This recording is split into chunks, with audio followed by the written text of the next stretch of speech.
and be about this business today. So I have folks on TikTok that are joining, as well as the Tube of You and the Book of Faces.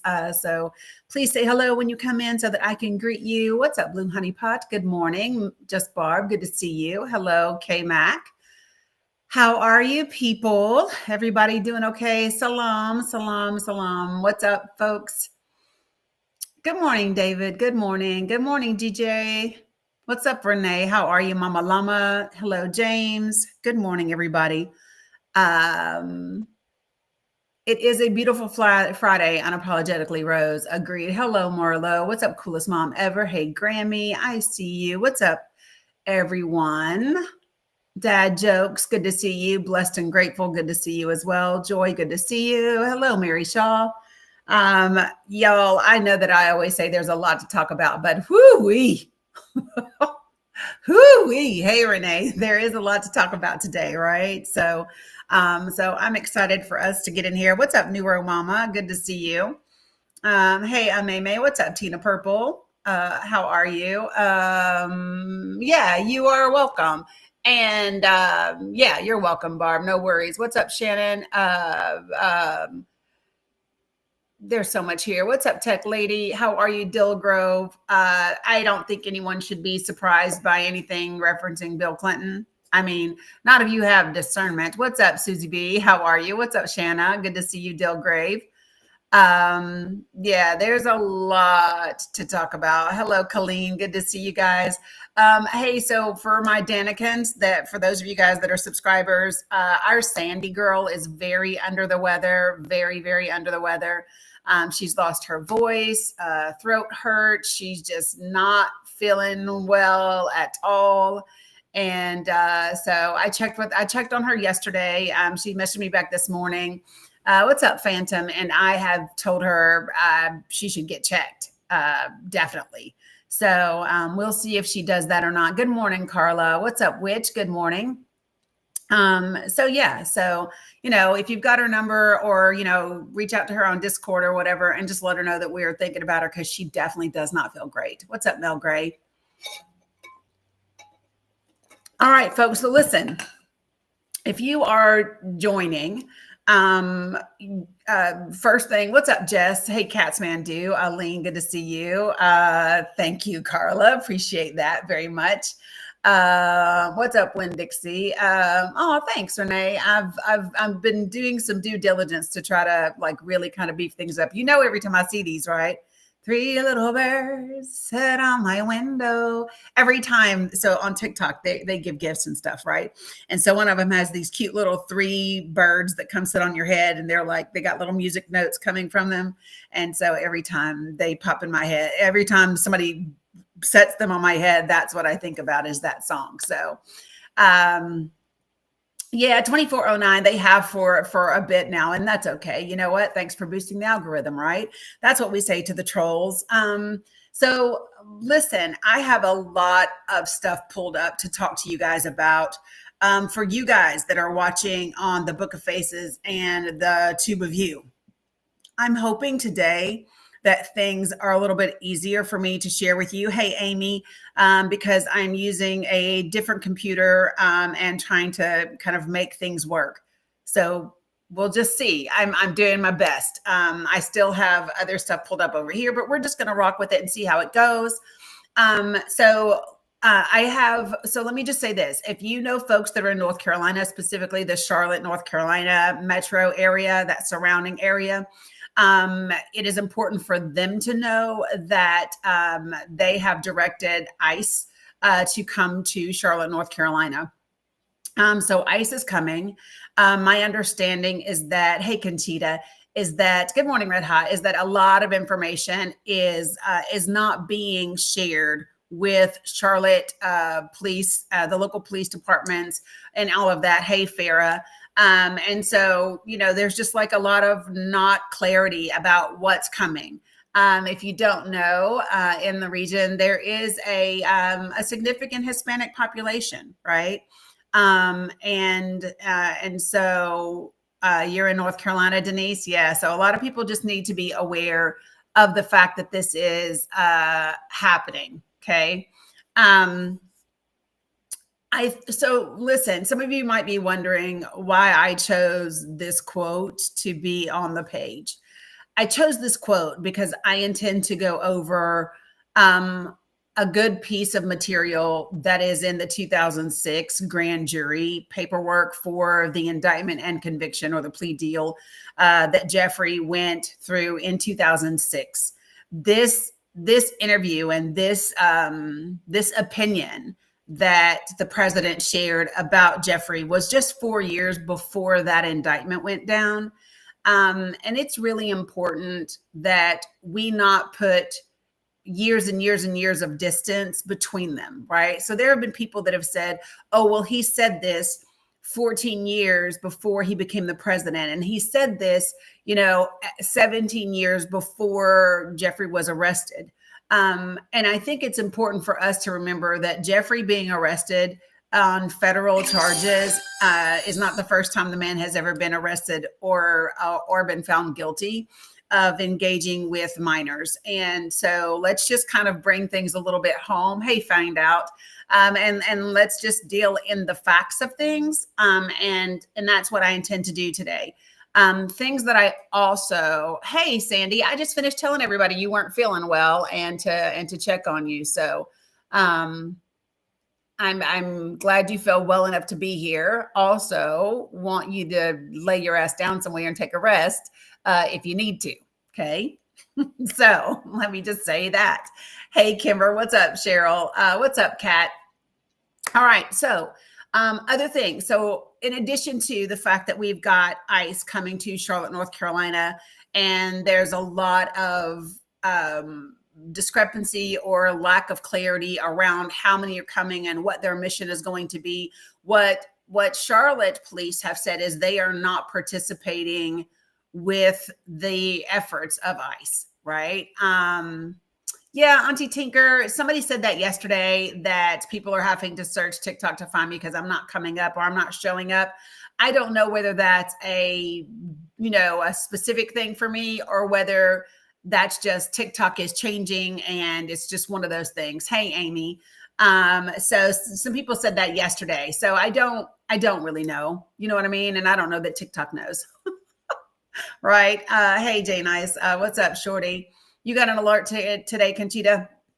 Love that. What's up, Beach Bum Wannabe? Hey, Nancy G. All right. So next, let me also say this. How many of you all, so if you have loved ones or friends that live in North Carolina that are on Medicaid, this next bit that I'm going to share with you is really important. Okay. So North Carolina is going to have a $319 million shortfall when it comes to Medicaid funding.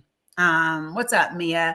Hey, Pentinton. And this is the part that I really want people to know. Yeah. So the governor, Josh Stein, has called for a special session of the state legislature. Hey, Lynn. He has said, listen, we need to get together now and figure out what we're going to do about this shortfall. And hey, Tam Bam. And just so you know, there are some Republican legislators in the state of North Carolina. Hey, Thomas. Hey, Sin, that have actually sent a letter to Josh Stein and said they refuse to come in. They are literally saying they refuse to participate in a special session because they say that a $319 million shortfall in Medicaid is not a extreme circumstance that needs to happen. Absolutely asinine. But that is the deal. Now, let me tell you, Medicaid is funded through April. And so what the governor wants to do is have a special session now, right? Josh Stein is the governor. And these are state legislatures, guys. So not Congress, state legislators. And so what Josh is saying is listen, we need to have a special session now. Let's figure out what we're going to do about funding. Let's let's see if we're gonna, how we can take care of North Carolinians. Okay. And let me see if I can find out the North Carolina folks real quick that are refusing to come in. Hold on. North Carolina state reps refusing special session.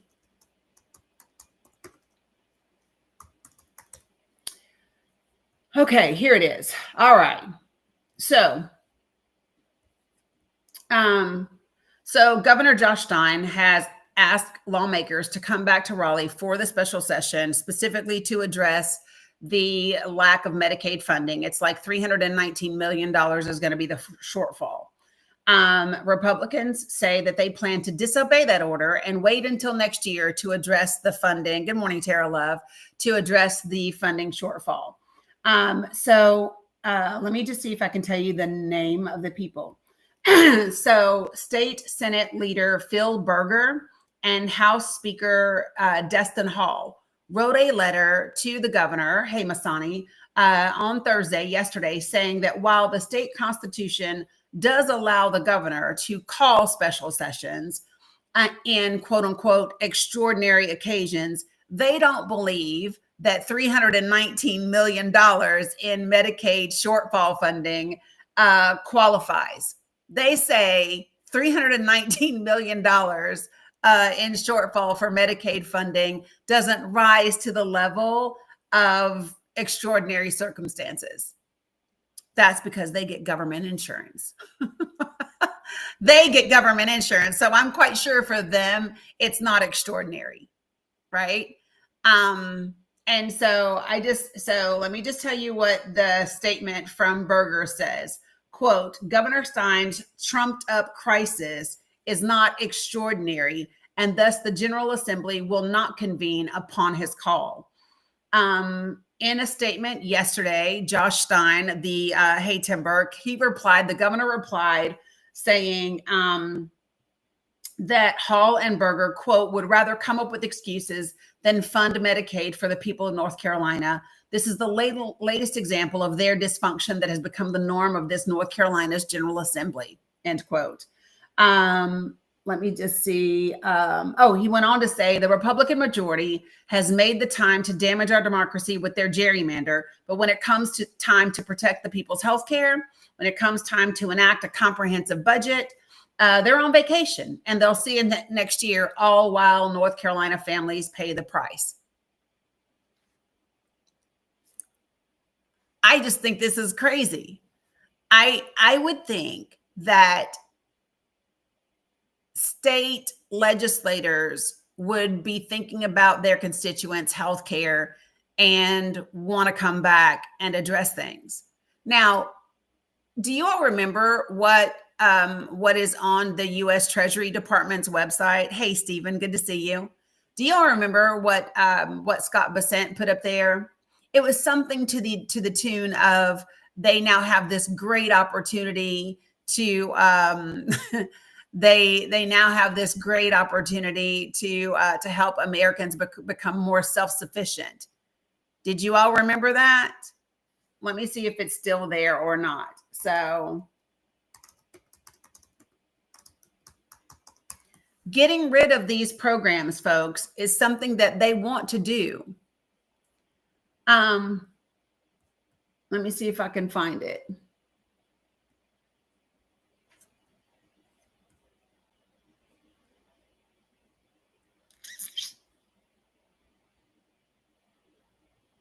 No, but I'll tell you what is now at the top of the U.S. Treasury's website. When you go there, it says President Donald J. Trump has signed a continuing resolution through January 30th. Thanks to the president's decisive leadership in the face of radical left-wing obstructionism, the Department of Treasury has now resumed normal operations. Absolutely fucking crazy.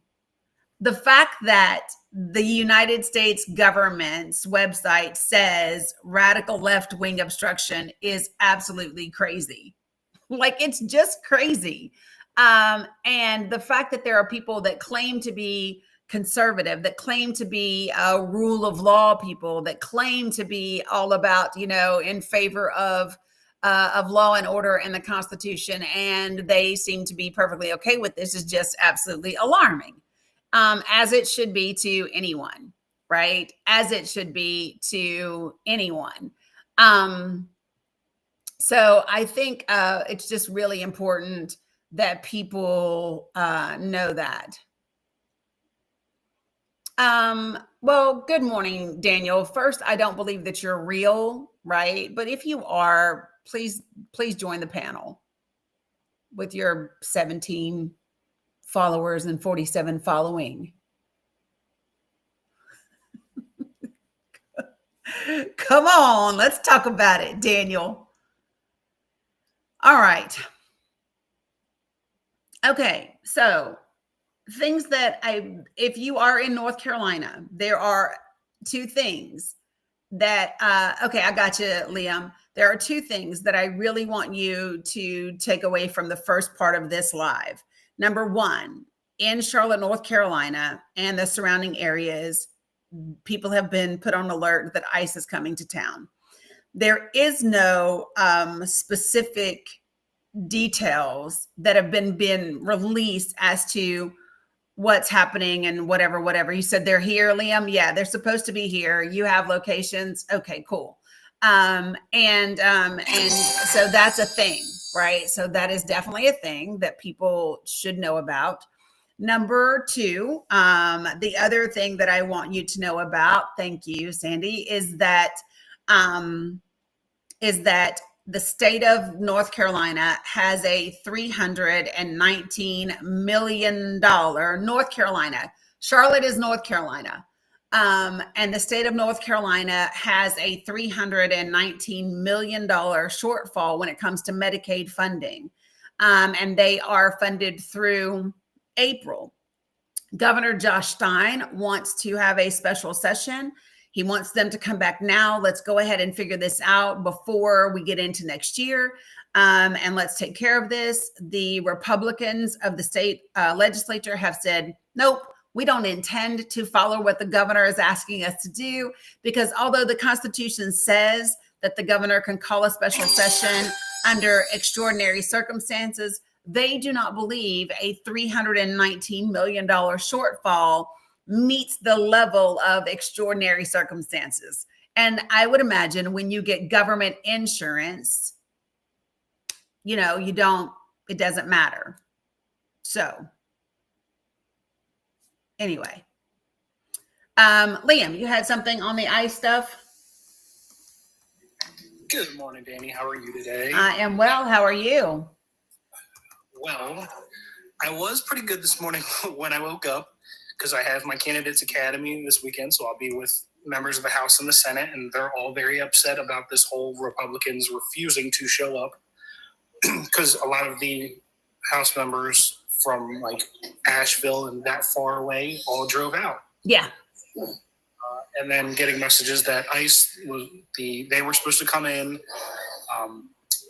this weekend, but they started showing up last night with multiple teams of Bavino's crew. Mm-hmm. They are in Pikeville and South Charlotte, Pikeville. They have been spotted multiple times at the Home Depot, the Cookout, and oh God, brain just went blank. Hold on. The third one was the new hospital that they just finished building out there. Okay.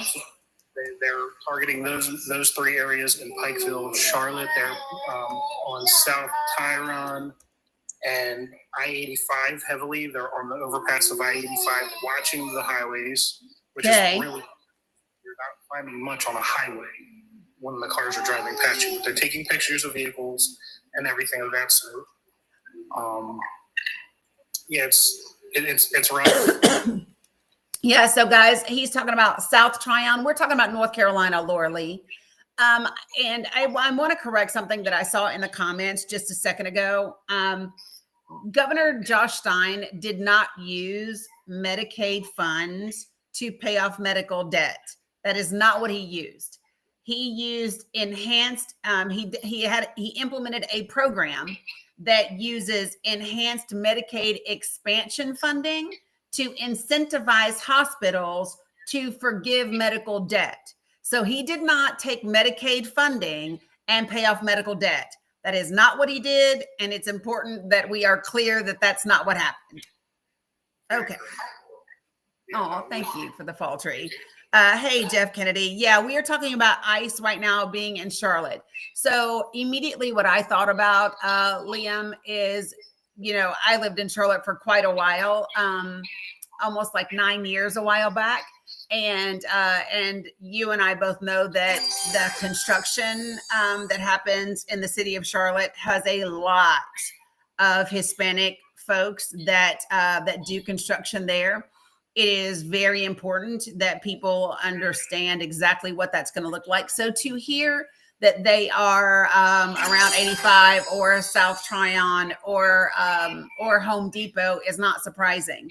The thing that tickles me about this is we are always hearing about ICE being at places like Home Depot or courts but I thought they were lazy. Like if you're finding them at Home Depot because they're looking for work, I'm confused about the laziness. Well, you know what it is. They say they're just there to pretend they're looking for work. They're turning away the jobs because they just want to make it look like they're working. Yeah, that makes a lot of sense. That makes a ton of sense, especially while you're also running campaigns saying they're stealing your jobs. So are they looking for work or are they stealing your jobs? Which one is it? Are they pretending or are they actually doing it? Because holy shit, like pick a lie and stick to it, please. Yeah, and it's crazy because when I first moved to North Carolina in 2016, when I got out of the Marine Corps, I was still over in the Raleigh area and I did scaffold building. Mm-hmm. I was the only YT person on the crew, obviously. And we used to go to Charlotte all the time because their demand was so high because of the amount of construction that's out there. Yep. You can go to a single Mexican restaurant on a weekday after lunchtime and not wait in a 2-hour line because the population is so huge out there. And it's beautiful because you have people from all over that just get along. But then you have these guys who just, they don't like harmony, I guess. Yeah, well, it's not that they don't like harmony, to be honest, is, I think the majority of us know what this is. And there's a specific plan that they are following and the targeting of specific types of people. And there's a reason for that. They have always been concerned about minorities and their populations and their ability to procreate. Right. I have 130 of my guys that are out there right now. Currently, I know 33 of them are on the roads, keeping an eye out, trying to update myself and anyone else that we know out in the Charlotte area. I'm still in Eastern Carolina, so I'm not out there currently, but they've already told me if things get bad, they're going to need me out there to do what I need to do out there with those guys. Yep. But we're going to keep an eye on everything. We're going to try to, block them the best we can. There are a few of us, like myself. I'm technically a birthright citizen, so I too have to be careful because my parents came over here, as these other lovely people say, illegally. And my father was technically a criminal, same with my grandfather, because from Ireland, they were there during the Troubles. Mm-hmm. They both imprisoned for many, many years for being Irish Catholic men. Yeah. So wow. For us over here, we had to not do it the correct way. And of course, they all have their citizenship now, and I do as well. But because of my background, I also am a target. And then they look at the fact that I'm a Democrat running for office. Yep. So I'm like the perfect target for them. I'm an immigrant and a Democratic candidate. Yeah. So we do have a lot of people that are going to try to navigate the best they can and block the best they can. Things that concern me is I get concerned about schools. I get very concerned about schools, and because we have a lot of Hispanic children in the school systems across the country, but especially in bigger cities like Charlotte, North Carolina, and other places. And so I automatically think about the babies because we know that ICE is not above using children to try to get to parents.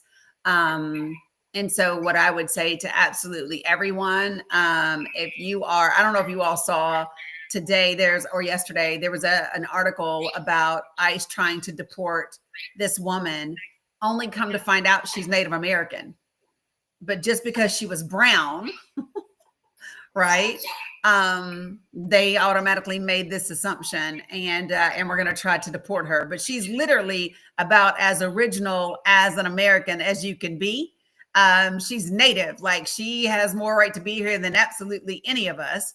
But so things that I would say to people of color, whether you are Hispanic or not, if you look like I look or remotely close in these little shades of melanin, I would strongly recommend for you to be, if you have papers, God, I hate even fucking saying that. I hate saying that. I hate saying that. If you have papers, because since when do we do that? Since when do we in the United States of America stop people and ask them for their papers? What in the absolute fuck? It just, I don't like even saying that. What I would say to you is if you have the ability to pay, to prove that I'm reading, to prove that you have legal standing, legal status in this country, carry that documentation with you. I'm just saying, whether you want to or not. Bill Clinton, he was on my header yesterday. What do you mean? Bill Clinton was on my header yesterday, bro. Can I show you? Because y'all tickle me with that shit. I don't care about anybody's political party at all. Oh, wait, did I already delete it from my phone? I did because I was cleaning out my phone yesterday. Well, bro, you're just not going to see it unless you go to the Book of Faces or the Tube of View and watch my broadcast from yesterday. And you'll see Bill Clinton. Matter of fact, you'll see Bill Clinton. You'll see Matt Gaetz. You'll see Clarence Thomas. You'll see all of them. It was a very beautiful picture. Well, thank you. I spent a little time developing that sucker. So, yeah, but I appreciate the update. Let me know what else you hear. And then just send me a message if you haven't yet. And let's schedule a time to get on here and talk about politics. Let's do it. All right. Appreciate you, Liam. Absolutely. All right. Have a good one. Yeah. So for me, let me just be clear about something, folks. For me, SA Grape, it has no political party. It has no political party that gets exempt. There's not a class, there's not a gender, there's not a sex, there's not a race, there's not a political party, none of that. There's no classification in which you get to be protected from whatever is coming. Just so we understand, okay? That just so that we are all fucking clear about that. And if you are someone who has the opinion that Megyn Kelly has, that Jeffrey wasn't a ped because he didn't he was into 15-year-olds that could look legal, and there's a difference between a 15-year-old and a 5-year-old. Let me just say this to you. You fucking suck as a human being, in my personal opinion. Number two, there are many, many differences between a 15-year-old and a 5-year-old. What is not different is the fact that they are both children. Okay? They are both children. They are, neither of them are legal. I don't want to hear about how early she developed. I don't want to hear about how she carried herself, what she was wearing, what she said. I don't want to hear it at all. And the fact that Megyn Kelly has a 14-year-old daughter absolutely disgusts me and terrifies me for her daughter's sake. 100%. Because I cannot imagine her daughter feeling like she could go to her mother if someone did something to her. I cannot imagine her daughter feeling like Megyn Kelly is a safe place to go talk about it if some adult man was to essay her. Yeah, I found out after I did the video, Zoe. People were like, yeah, she has a daughter. She's 14. I had no clue because I'm not really a Megyn Kelly fan, you know. They are children. I can't say it enough. They are children. Do you know the dumbest shit that kids do at 15? I know the dumb shit I did at 15. Right? I just need everybody to understand that it does not make a difference. And I need you to also grasp the fact that in 1991, Donald Trump was like 45 or some shit. Hold on, let me just see. In 1991, Trump's age, he was 45 years old. He was 45 years old in 1991. I do not want to hear anything. And let's just do Jeffries, okay? So he was born in 1953. So he would have been 8 years younger than Trump. So he would have been about 37. So 37 being attracted to 15, you are a ped. You are. Let me be so clear. If you are 37, 40 years old, and you are attracted to 14, 13, 15-year-old girls, you are in fact a ped. I don't give a fuck what name you want to call it.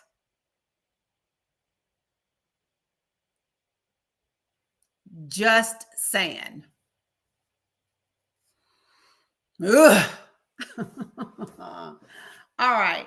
All right. So I've covered Charlotte, North Carolina.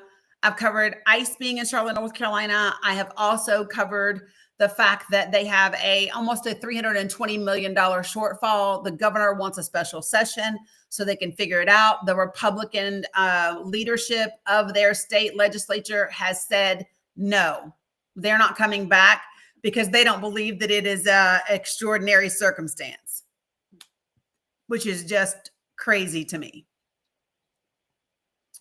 Again, you know what I mean? I just can't. All right. Oh, yeah. 25 to 26 is when your frontal lobe develops. So whatever, man. There is something that I want to talk about that I don't know. Yeah, Clinton as well. I don't know why everybody keeps. Yesterday, I had an image up that had Bill Clinton, that had Matt Gaetz, that had everybody else. Why are y'all? I don't know why everybody's like, well, what about Bill Clinton?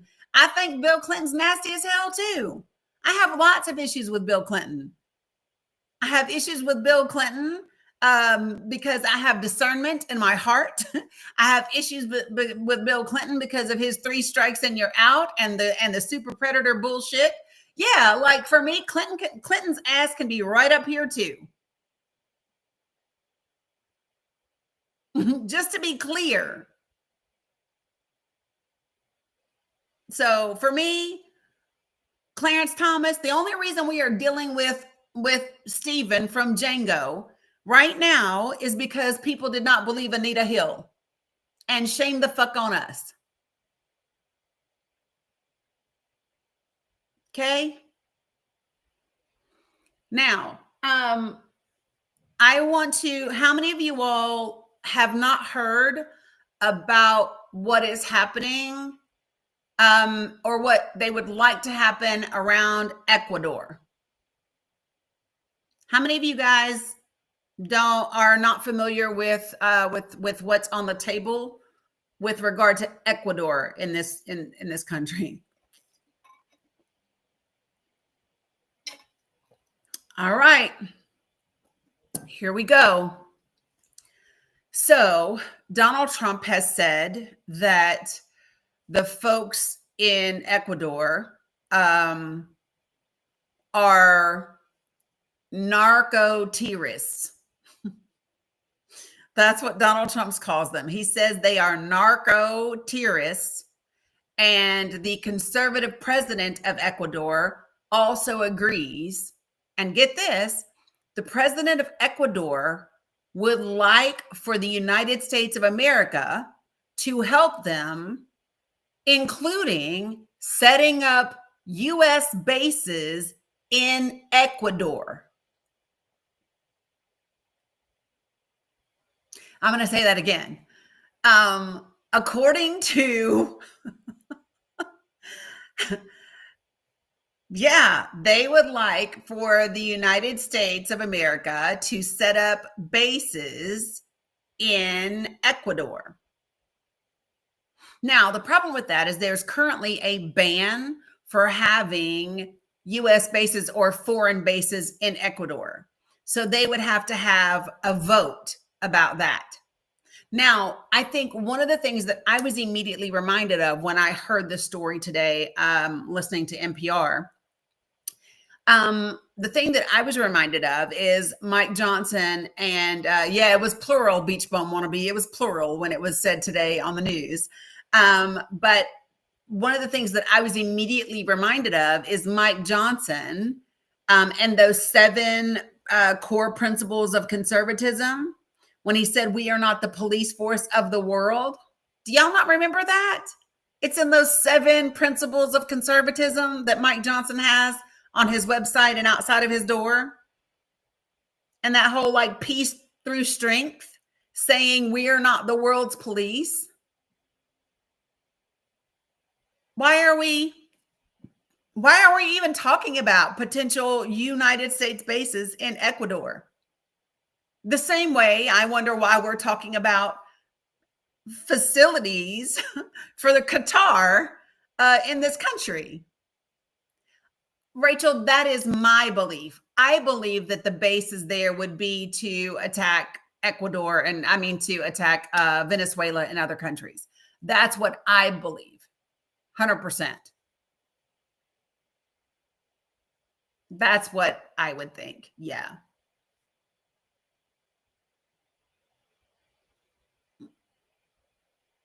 Right.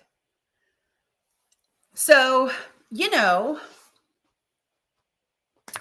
I just wanted to put that on your radar if you're not aware of it. Alaikum salam, everybody. And then the other, it still means boots on the ground somewhere else. Yes. And I think one of the things that I want people to remember about this is that Ecuador, because they are in between Colombia and my brain is going blank. But the 2 countries on the other side of Ecuador are Colombia and the other ones, and they are the top producers of the snow that people like in their nose. And so because of that, they've had an increase in traffic. And so, well, thank you, DeBose. But so crime has increased there. So they are using that increase in crime to get the conservative president of Ecuador to get them to do this vote that now says, yes, we can have foreign bases on our soil. And Donald Trump absolutely saying, yeah, I'm down for that. So this is a conversation that we need to be having with our, right, Rachel, it means documented crime. But this is my thing. This is something that every single one of us should be talking to our representatives about. I'm just saying. The United States of America does not need to be putting resources into any other new spaces and new countries right now. We don't. Truthfully, we need to be shoring up this country, our democracy, and our longstanding allies that actually practice democracy. And I want to be very clear about the use of the word democracy, okay? saying that you're democratic while violating people's rights doesn't mean that you're a democracy, right? Maybe you're a dino. Maybe you're a democracy in name only, like Israel, for example. You're a Tyrannosaurus Rex. Hey, girl. Just saying, people. Just throwing that out there as a consideration for people, right? Okay. Another thing, I've got a lot to cover today, and I'm trying to kind of hit the highlights for people. And then what I plan to do is, like, at the top of every hour or so, just recap some of the short things, like the ones that I've already done so far. Because once we get into the nitty gritty, thank you. That was the dragon head, y'all. Once we get into the nitty gritty of things, we're going to be in it for a while. So, like, once I get to this subject right here, the Jeffrey Donald subject, right? Once we get to that, we're going to be in it for quite a while. But before we get to that, we had some things to cover first. And so we'll buenos dias, Mr. Barrios, but we will recap those as we go. Okay. All right. So, and I keep looking over here because I literally made a whole list because I wanted to make sure I got to all the things today. Okay. Oh, good gosh. All right. So let's talk really quickly. Does anyone know why Mike Johnson is pissed off at the Senate Republicans and their continuing resolution? Does anyone here in the comments know why Mike Johnson is pissed off about, yeah, I have a list, Beach if I want to be. He's pissed off. He's had a conversation with Senator John Thune. Who's it for, Megan? Who's it for, though? Nah, it's not ACA. There you go, Shanna, that $500,000, but who's it for? There are 8 Republican senators that they allotted $500,000 for, lawsuits against them. Yeah, and they are the 8 senators that Ladybug per claim. Thank you, Megan. Yes. Per breach. Okay, so, and 2 of them, of course, are in Tennessee. You got Blackburn and Bill, right? They started raids in Charlotte. Fuck. Well, Liam, where at? Do you know?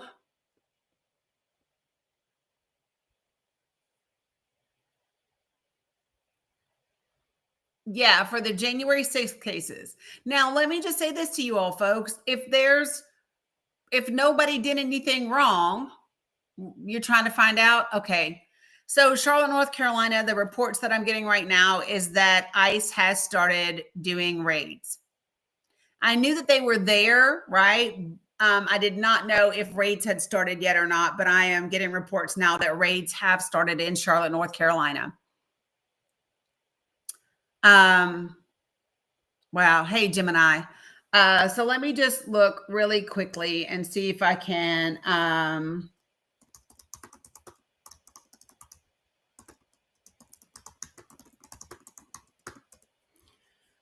All right. So this is the payout provision. Alaikum salam, Mohammed. All right. So let me give it to you guys. And so what I'm reading from right now is going to be Politico, right? So Senate Majority Leader John Thune thought he was giving Republicans a gift when he secured a provision in the shutdown ending government funding package that could award hundreds of thousands of dollars to senators who were subpoenaed as part of former special counsel Jack Smith's investigation into President Donald Trump. It turns out, though, several of them don't want it. Holy jeez. So it is letting these senators sue for the phone records seizure that happened. All right. Now this was slid in. So do y'all remember that they kept telling you it was a clean resolution? It appears it was a dirty resolution. I just want you all to stop for a second. Do you remember that they kept saying Democrats won't fund our clean CR? Do y'all remember that? It ain't clean. Shocker, right, Papa J? They lied. Aren't you just astounded that Senate Republicans lied?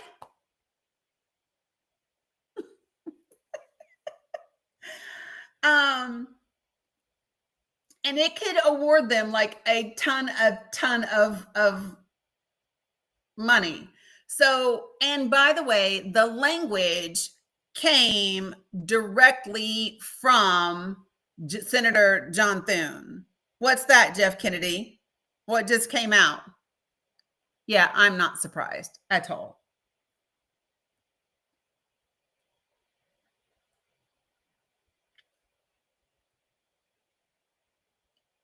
I'm waiting on Jeff to type again.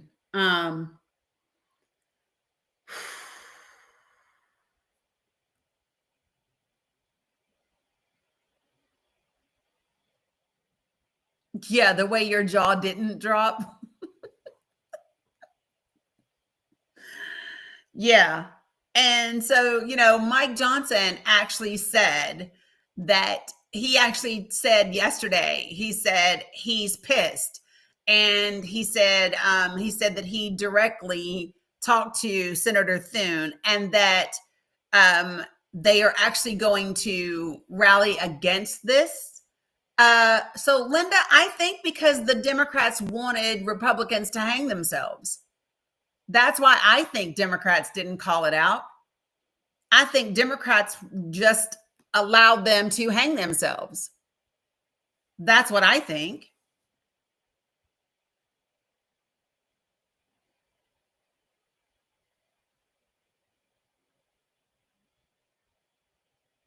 Forty said there's a DOJ investigation into Bill and others. Where did he say it? On Truth Social?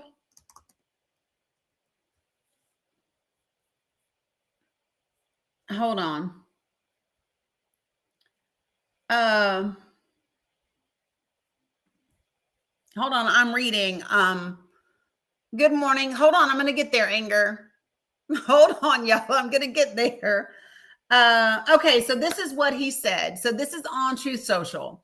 Donald Trump has put on Truth Social, now that Democrats are using the Epstein hoax involving Democrats, not Republicans, to try and deflect from a disastrous shutdown and all of their other failures, I will be asking Pam Bondi and the Department of Justice, together with our great patriots of the FBI, to investigate Jeffrey Epstein's involvement and relationship with Bill Clinton, Larry Summers, Reid Hoffman, JP Morgan, Chase, and many other people and institutions to determine what was going on with them and him. This is another Russia scam with all the arrows pointing to Democrats.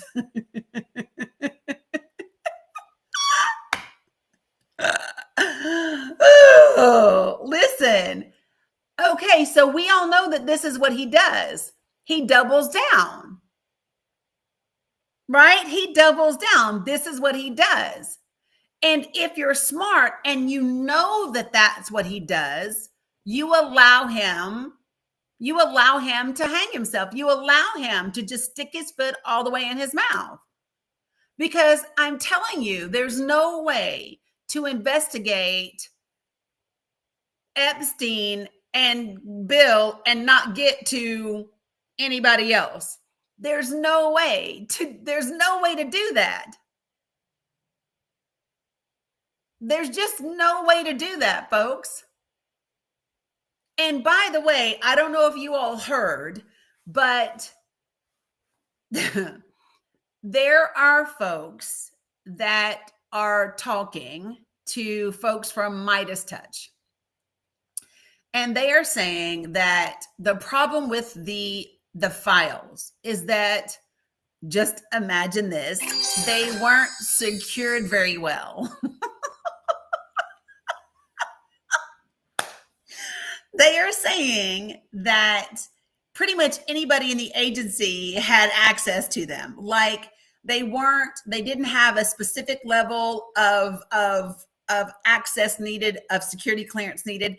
It was just pretty much anybody and everybody could have had access to them and did have access to them.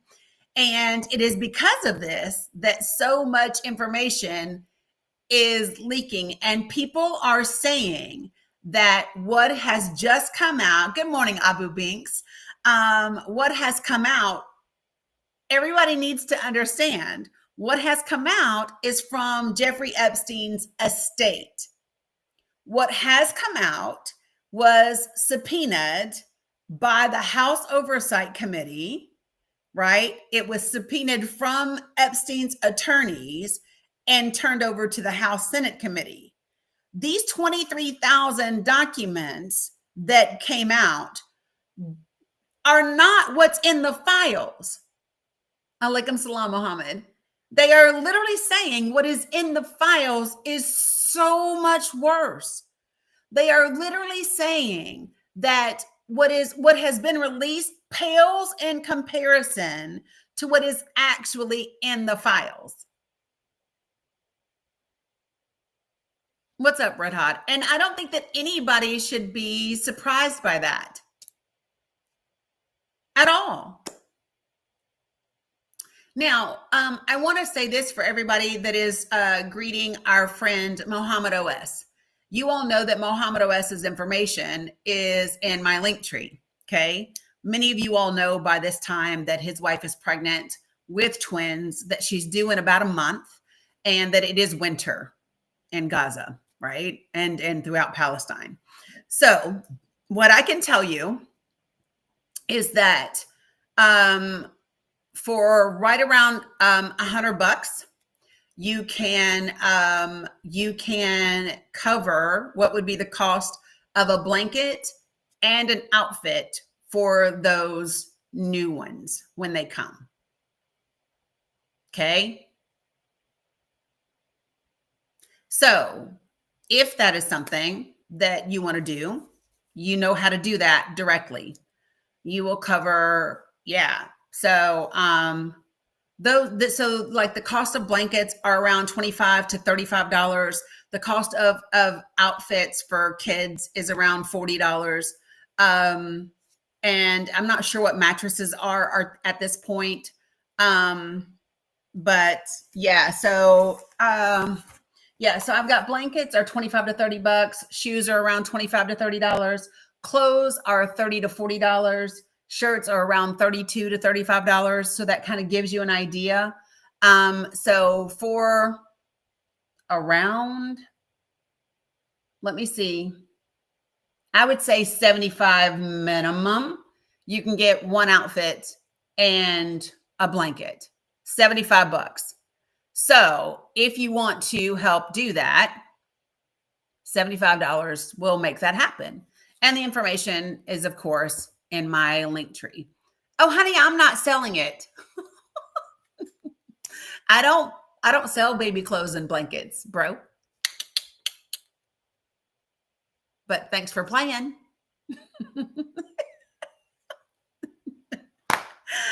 Thanks for playing. How far can I stick my foot down my throat? Ding, ding, ding, ding, ding. You're a winner today.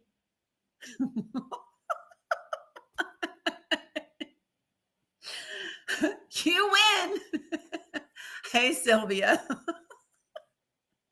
It just tickles me like, thanks for playing. Like, what? Okay. All right. So, so let me see if I can read the rest of this for you. Right. Tell them what they won. A block or a mute button. Okay. So let me tell you what it is. So, of the 8 known Senate Republicans whose phone records were subpoenaed as part of Jack Smith's probe into the 2020 election interference case, only one of them so far has announced definitive plans to take advantage of it, which, of course, is Senator Lindsey Graham of South Carolina. And it allows them to sue the federal government for $500,000 or more if they discover that their electronic records were seized, quote unquote, without notification. So Lindsey Graham said at a press conference, "Oh, definitely. And if you think I'm going to settle this thing for $1 million, no. I want to make it so painful no one ever does this again. I'm going to pursue through the court system remedies." That is what he says. The others, however, were less enthusiastic or opaque about their intentions. The 7 are declining to publicly comment about whether or not they would seek compensation or not. Josh Hawley said, "I think the Senate provision is a bad idea. There needs to be accountability for the Biden DOJ's outrageous abuse of separation of powers, but the right way to do it is through public hearings, tough oversight, including of the complicit telecom companies, and prosecution where warranted." However, all of that could be irrelevant because House Republicans were enraged over the provision inclusion. Now, if you want my opinion, I think some of them were enraged because they didn't get included. Bobart's like, "Wait, what about me?" Marjorie is like, "Excuse me, I know y'all are pissed off at me, but wait, we weren't included." I'm just saying. So they are saying that that they are going to hold a vote for a bill that would repeal that legislative language. So we'll just see what happens. They're probably going to take it back, but we'll see. We will see what happens. Okay. So for me, what I think is interesting about this entire thing is what we see again is a fracture within the conservative party. What we see again is a fracture within the Republican Party. And we have seen that quite a bit lately, right? And so, it's very interesting to watch what's happening both within the party and within the conservative movement as a whole, with Kevin Roberts and the Heritage Foundation fracturing over Tucker Carlson, his stance on Israel, him interviewing Nick Fuentes the other day and platforming him. So there's a lot of cracks within the Republican, quote unquote, coalition, if you will, that it will be interesting to see how those things come out and how they come to play and how it all kind of shakes out and, or comes out in the wash, right? But I wanted to make sure that we, again, covered that.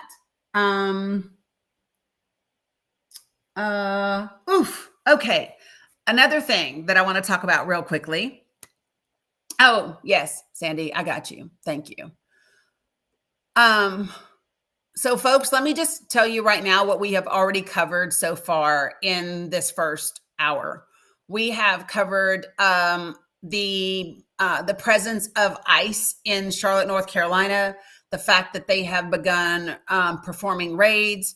We have covered the Medicaid shortfall in North Carolina, the governor's call for a special session there with Republican Senate Majority Leader and Speaker of the House saying we're not going to come because it's not an extraordinary measure, and we're not going to come back to the special session. We've covered that. We've also covered the fact that Donald Trump and the president of Ecuador have been having conversations about the quote unquote narco terrorists that exist in Ecuador. And about the fact that the Ecuadorian president is saying they want the United States help, including U.S. bases on their soil. And while right now there's a ban against that, there would have to be a vote to get rid of that. And, it would mean more U.S. troops on foreign soil, boots on the ground somewhere else, which is not what we should be doing, right? So we've already covered that. We've also covered now the Mike Johnson being really upset about John Thune, the $500,000 and all of those things. So, hey, the nerd, don't say that. Don't say that, please. I can't. Dear God. Next, the next thing that I want to talk about is from a legal perspective. So there is a suit now. The judge has not ruled yet. The judge has said that she will rule by Thanksgiving, but the lawsuit is absolutely talking about the fact that Lindsay Halligan was illegally appointed by Trump. And as such, the charges against Bolton and Comey should be thrown out, right? And so we're going to see what happens. Trump is saying even if she was, then it should just be considered something administrative, that the charges should still stay, whatever. The problem with that is the reason she was appointed is because nobody else would try the case. If y'all remember, that was the whole reason Lindsay Halligan was appointed by Trump. This great, awesome insurance attorney that she is because no other real criminal attorney was willing to prosecute the case. They were all saying, absolutely not. We ain't doing it. And so he found an insurance attorney who's never tried a case or held a grand jury in her life to carry forth these charges. And so we will see what is going to happen. The judge is going to make her ruling before Thanksgiving. Right. She has not met the deductible. Yes. 100%. 100%. So let me tell you why I said what I said. The nerd, let me address what you said. So the nerd came in and dropped in the comments that emails show that Trump, quote unquote, blew Clinton. That's what he said. And here's my thing. I don't even care. So if two grown consenting men decided to engage with each other, I don't care. I don't care if it's true. They are both grown ass men. So if they decide to conduct that behavior, engage in that behavior, I don't care. I'm not a homophobe. I don't care. So for me, it's not relevant if it's in the emails or if it's not in the emails. I literally don't care. What I am interested in are the people that participated in the essay, rape, and trafficking of young girls. That's what I'm interested in. That's it. I'm not interested in the gossip. I'm not interested in any of the other shit. I am interested in what happened both to young girls and boys, if that's included, right? I am interested in two things. Let me just say this. I am interested in any essay, trafficking, or rape of children. And I am also interested in any essay, rape, or trafficking of adults that did not give consent. I am interested in anyone that was recruited as a child and groomed to participate as an adult. I'm interested in those things, people. Because it is also illegal to traffic adults.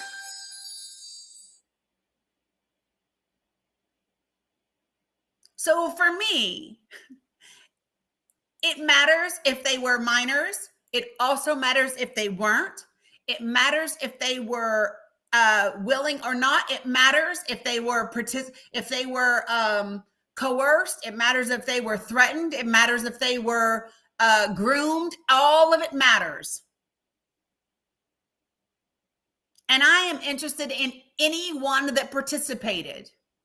I don't care if you're a CEO, if you're a prince, if you're a prime minister, if you're a president, if you're a vice president, if you're, it does not matter to me.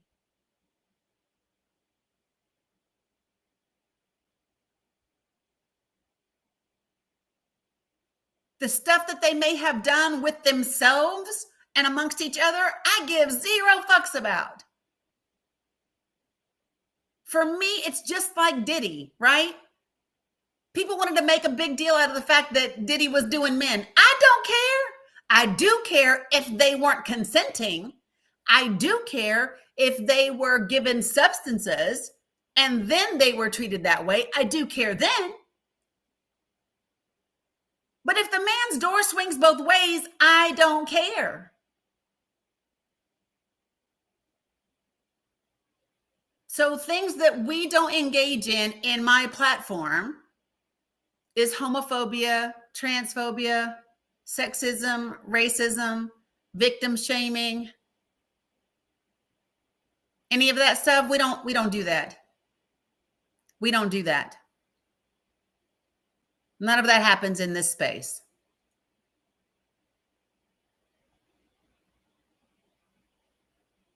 Okay. Now that we're all clear about where we are. Good Lord. Oh, some of y'all are new to the place. Some of y'all are new, right? Listen, I am one of those people that as long as people are of age and consenting and all of that, it's none of my business what you do. If you want to wear diapers and drink out of a bottle, none of my business. None of my business. You want to be put on a leash and walked around on all fours, none of my business. None of my business. Do you, boo? Okay? None of my business. So, just so we are clear, people, I don't need to know. All right. All right. So now we are down to a lot of, just saying, now we are down to the nitty gritty of all of the things. But before I get to Jeffrey and Donald, before I get to Ghislaine, right, I have to first start with Matt. Okay. How many of you all saw the report from the 17-year-old alleged victim of Matt Gaetz?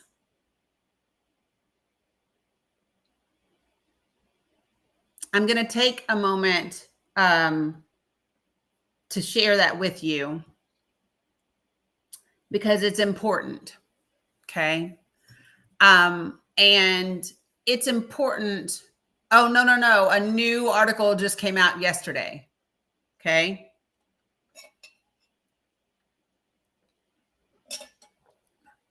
No, this is her actually telling her full deal about how it happened. Yeah, the article came out yesterday. Yeah, Mr. Barrios. Yeah. So, yeah. So, a lot of you all know. Okay. So we're going to go over it today. And we're going to talk about how it's come to be. And I want to remind everyone that Kevin McCarthy actually stated that one of the reasons that he was outed as Speaker of the House was why? Why did Kevin McCarthy say he was outed as Speaker of the House? Because what?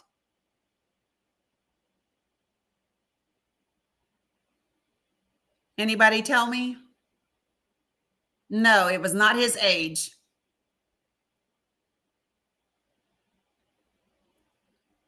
But what specifically about them?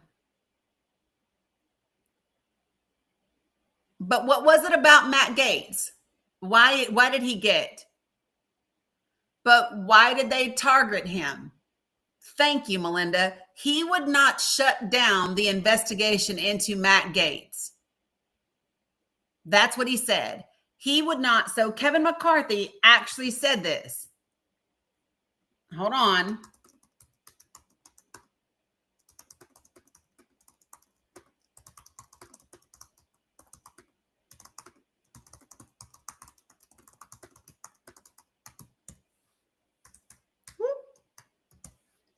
All right.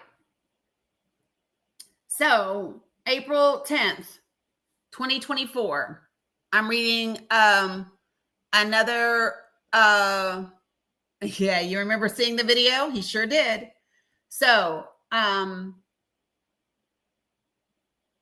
listen to this. It's crazy. So I am quoting Kevin McCarthy right now, okay? Quote, I'll give you the truth why I'm not speaker. McCarthy said it at an event at Georgetown University in Washington. Quote, because one person, a member of Congress, wanted me to stop an ethics complaint because he slept with a 17-year-old, an ethics complaint that started before I ever became speaker. And that's illegal. And I'm not going to get in the middle of it. Now, how did he do it or not? Now, did he do it or not? I don't know. But ethics was looking at it. There's other people in jail because of it, and he wanted me to influence it. End quote. Now, that was directly from Kevin McCarthy, and I'm going to play it for you so you can hear it. You ready? So was it this? You made a lot of concessions in the negotiation. No, I didn't. Okay. Is that Let's get to the bottom of it. Right? That is such a misnomer in life. Let me give you the truth about that. And I'll give you the truth why I'm not speaker. It's because one person, a member of Congress, wanted me to stop an ethics complaint because he slept with a 17-year-old. An ethics complaint that started before I ever became speaker, and that's illegal, and I'm not going to get in the middle. Did he do it or not? I don't know. But ethics is looking at it. There's other people in jail because of it. And he wanted me to influence it. And you know what? So then they come out and they say, because I kept government open. I'd do it all over again. We're not going to pay our troops? No, I'm going to pay my troops. You can't do the job? Okay. When it comes to the concession, the motion to vacate about one person being able to make that motion, how long has that been in the rules? Forever. The only time it was changed is when Pelosi became speaker the second time. And she put the power with the minority leader.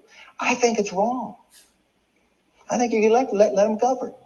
Now it takes 280. Because, okay, what does he mean other people are in jail for? Because Matt Gaetz' friends are in jail because of it.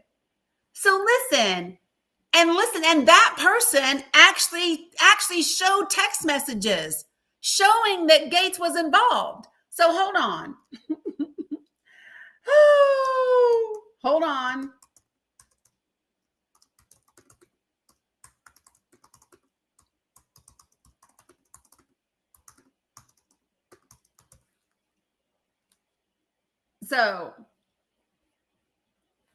So Matt Gaetz' friend got 11 years in prison. Good gosh. So his name is Joel Greenberg. That's the man's name. Joel Greenberg, who is a friend of Matt Gaetz, is in federal prison for an 11-year sentence after he pled guilty to multiple federal crimes, including trafficking a 17-year-old girl.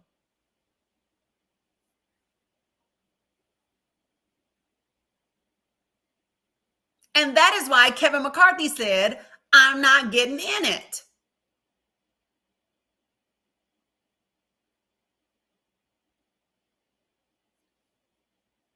So hold on, y'all.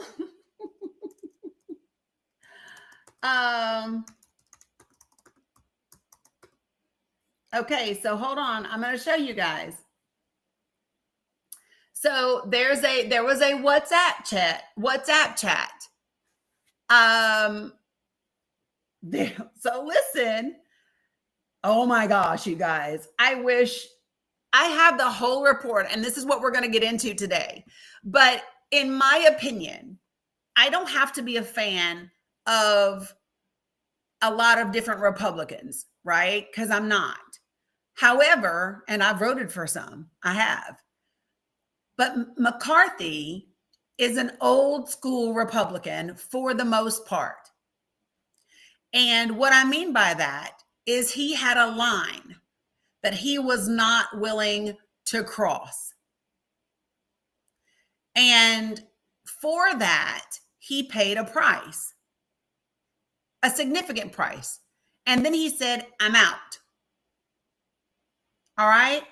So,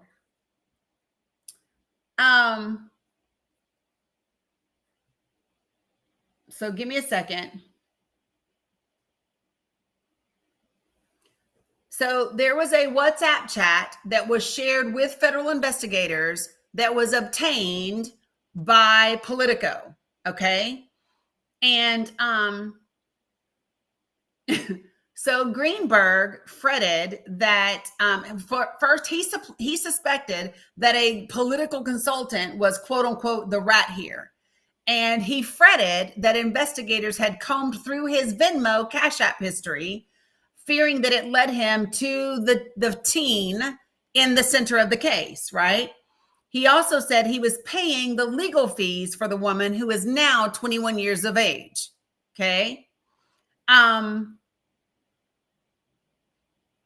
So Greenberg went so far as to quote unquote use his influence to push Gates to use his influence with Trump for a pardon.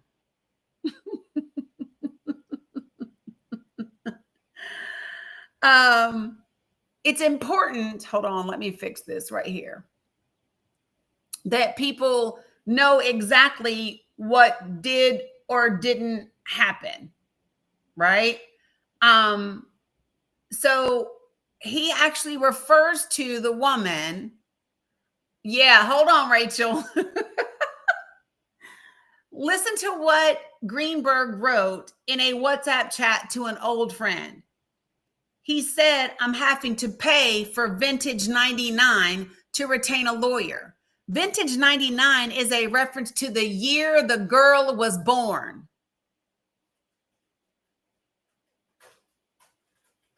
So she was on the website seeking arrangement. Okay, that's the website she was on. And she used 1999 as her birth year on that site.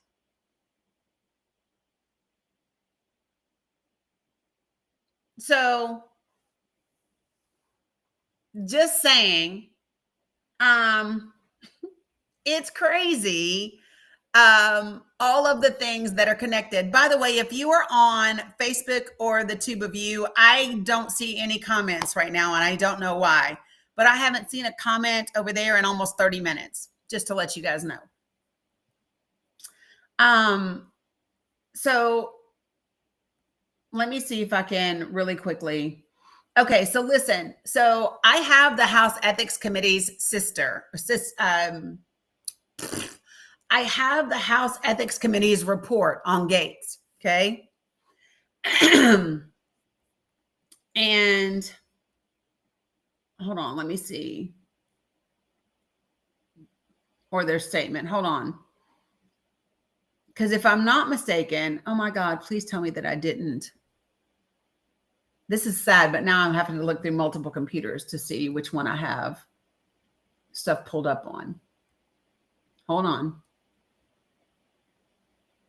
Nope, that's Jeffrey and Bannon. That's Jeffrey. That's Jeffrey. Like a wolf. That's Matt. Oh, okay. I can see you. Thanks for testing, Sandy. Sometimes I don't see them for some reason, but appreciate you. All right. So in these text messages, that doesn't surprise me, which, yeah. All right. So, anyway, I'm not going to go into all the things, but there were text messages, guys. Yeah, they did, Sandy. I saw you. They did. They came through. But I just want you all to understand there were text messages and all the things. And Kevin McCarthy was very clear about why he was ousted as Speaker of the House, is because he would not shut down this investigation. And do you all remember the big scurry, the big to-do over whether or not to release the report on Gates after he was appointed by Trump? Remember, he was appointed by Trump to be the AG. Then that nomination was taken back because of all the controversy over this deal. And because he was no longer in the House, then they were like, well, it doesn't matter anymore because now he's not a member of Congress. And everybody was like, it does matter because he was a member of Congress for however long. And he was just appointed by Donald Trump, right? So if you remember House Ethics report on Matt Gaetz. So, I did click it. So, let me see. So I have what was released last December. So have you all read the report of the Committee on Ethics into Matt Gaetz that was released at the end of last year? Rachel, I can't tell you why it wasn't criminal. I would hazard a guess and say that somebody interfered. Like how did Jeffrey get the sweetheart deal that he got in Florida? Gaetz is in Florida. You guys have not read it. You want to read it together? Yes, they are criminal things. Obviously, they're criminal things. His friend got 11 years for it. Right? Okay. So this came out December 23rd, 2024. It was referred to the House calendar in order to be printed. It is what I am looking at right now. Okay. Let me get a sip of water first.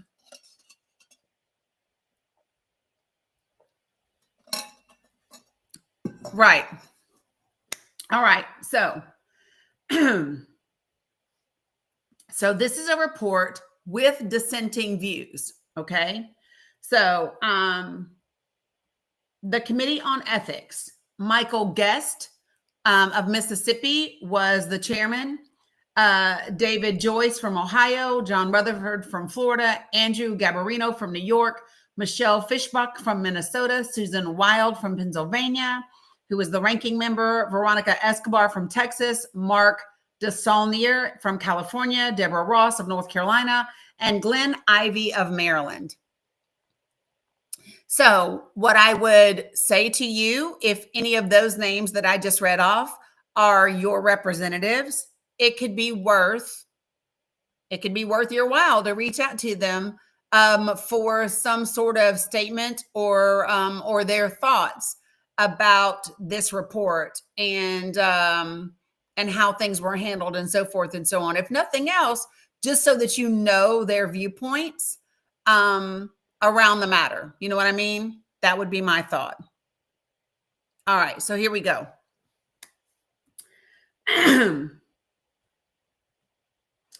So this is the letter. It says, pursuant to clauses 3A2 and 3B of Rule 11 of the Rules of the House of Representatives, I herewith transmit the attached report with dissenting views, quote, in the matter of allegations relating to Representative Matt Gaetz, end quote. Here we go. Here's the introduction. No, sweets. He said it in 2002, Chombo. Like, please don't come in here lying.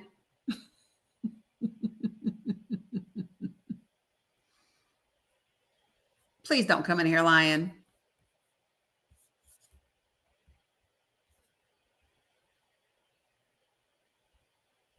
The story was published in New York Magazine on October 28th, 2002.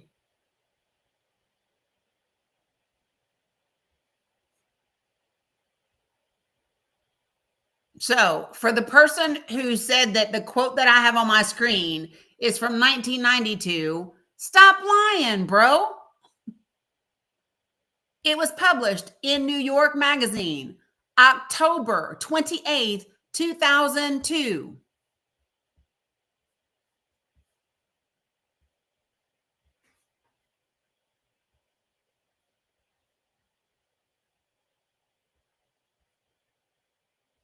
It's literally the fucking headline.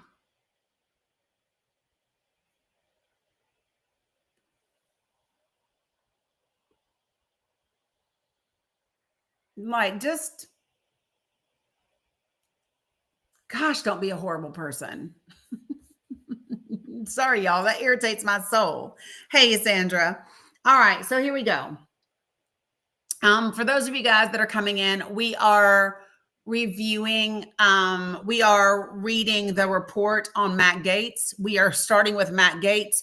But geez, oh Pete, I know, Mr. Barrios.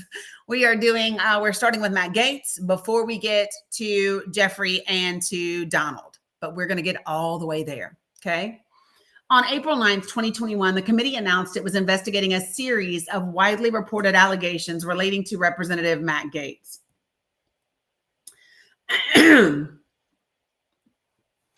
At the request of the Department of Justice, the committee deferred its review during the 117th Congress.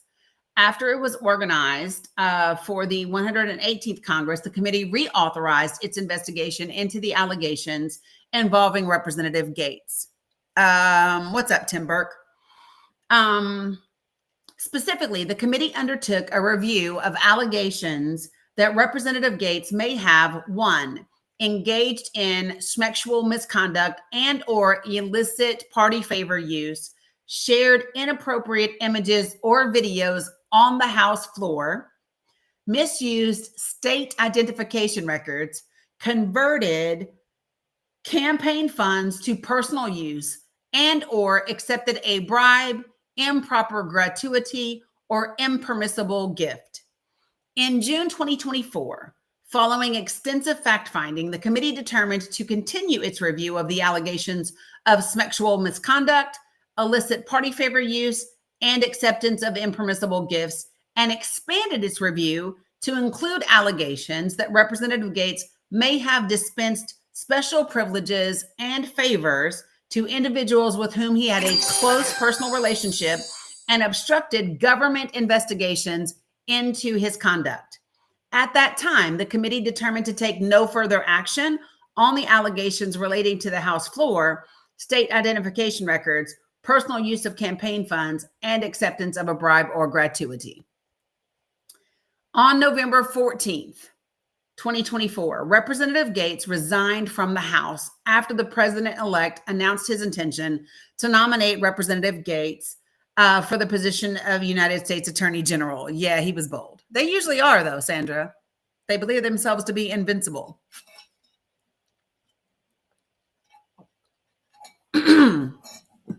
Hold on. Let me fix this real quick.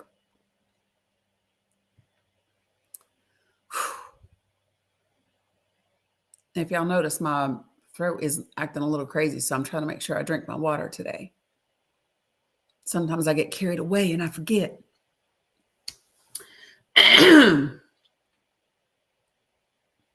As a result of Representative Gaetz' resignation, the committee lost jurisdiction to continue its investigation. Representative Gaetz subsequently withdrew from consideration for the position of Attorney General. At this time, he has not announced any intent to seek higher office or return to Congress. The committee has typically not released its findings after losing jurisdiction in a matter. However, there are a few prior instances where the committee has determined that it was in the public interest to release its findings even after a member's resignation from Congress. The committee does not do so lightly. In this instance, although several committee members objected, a majority of the members of the committee agreed that the committee's findings should be released to the public. In sum, this is the summary. You ready? In sum, the committee found substantial evidence to the following. Number one, from at least 2017 to 2020, Representative Gates regularly paid women for engaging in sexual activity with him. In 2017, Representative Gates engaged in sexual activity with a 17-year-old girl. 3, during the period 2017 to 2019, Representative Gates used or possessed illegal party favors, including white powder and ecstasy, the place you like to go, I guess, on multiple occasions. Point 4, Representative Gates accepted gifts, including transportation and lodging in connection with a 2018 trip to the Bahamas in excess of permissible amounts. Point 5, in 2018, Representative Gates arranged for his chief of staff to assist a woman with whom he engaged in sexual activity in obtaining a passport, falsely indicating to the U.S. Department of State that she was a constituent. Point 6, Representative Gates knowingly and willfully sought to impede and obstruct the committee's investigation of his conduct. Point 8, Representative Gates has acted in a manner that reflects discreditably upon the House. So those are, don't mute him, Linda. Let him say what he's saying. Let him say what he's saying. It's fine. It's not a fake passport, Rachel. What he did was he misrepresented that she was his constituent in order to help her, in order for his office to help her get a passport.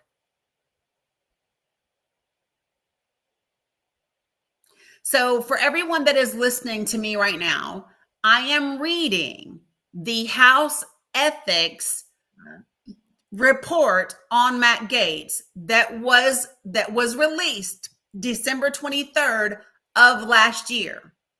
How about I do this for anyone that would like to read along so that I don't forget to put it in there later? I'm going to add it to my link tree right now. How about that? Okay, I'm going to add it to my link tree right now. That means you can go into my profile on any of the platforms. You can click my link tree and you can read this document for yourself. Okay? You can read it along with me. I typically don't do that until after I'm done because y'all's asses go and read ahead and then you start typing things that I'm not at yet. And that is usually why I don't do it. But I'm going to do it today. And I'm going to ask you, if you read ahead, don't put that shit in the comments. It is the very first link. It says ethics.house.gov. That's the document. Okay. So I want to go over these 8 points again. Okay. This is really important. I want to go over these 8 points again. Okay. In sum, the committee found substantial evidence of the following. That line cannot be overstated. They literally said, out of everything that we were originally looking at, we decided we were only going to focus on these things. And on these things, we found substantial evidence of the following. Okay. 1, from at least 2017 to 2020, Matt Gaetz regularly paid women for engaging in sexual activity with him. That one I would have no problem with as long as they were all grown, consenting women, right? That was what they wanted to do because schmeck's work is work, right? None of my business. Number 2, I do have a problem with. Number 2, it says, in 2017, Representative Gates engaged in sexual activity with a 17-year-old girl. Now, the thing that is really important, y'all, is they didn't say he may have. They said we found substantial evidence that this is what he did. I want to know why somebody hasn't charged him. If the House Ethics Committee found substantial evidence that Matt Gaetz did, in fact, engage in sexual activity with a minor, why was he never charged? I would like an answer for that. So I think,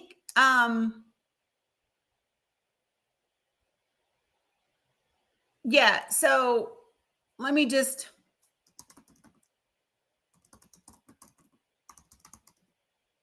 here's what I can tell you.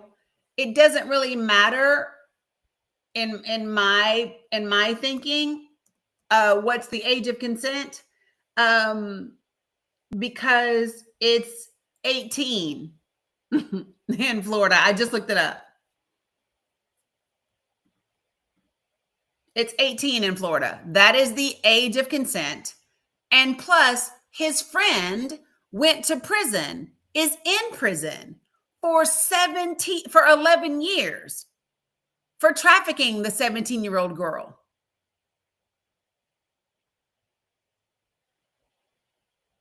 Y'all hear me?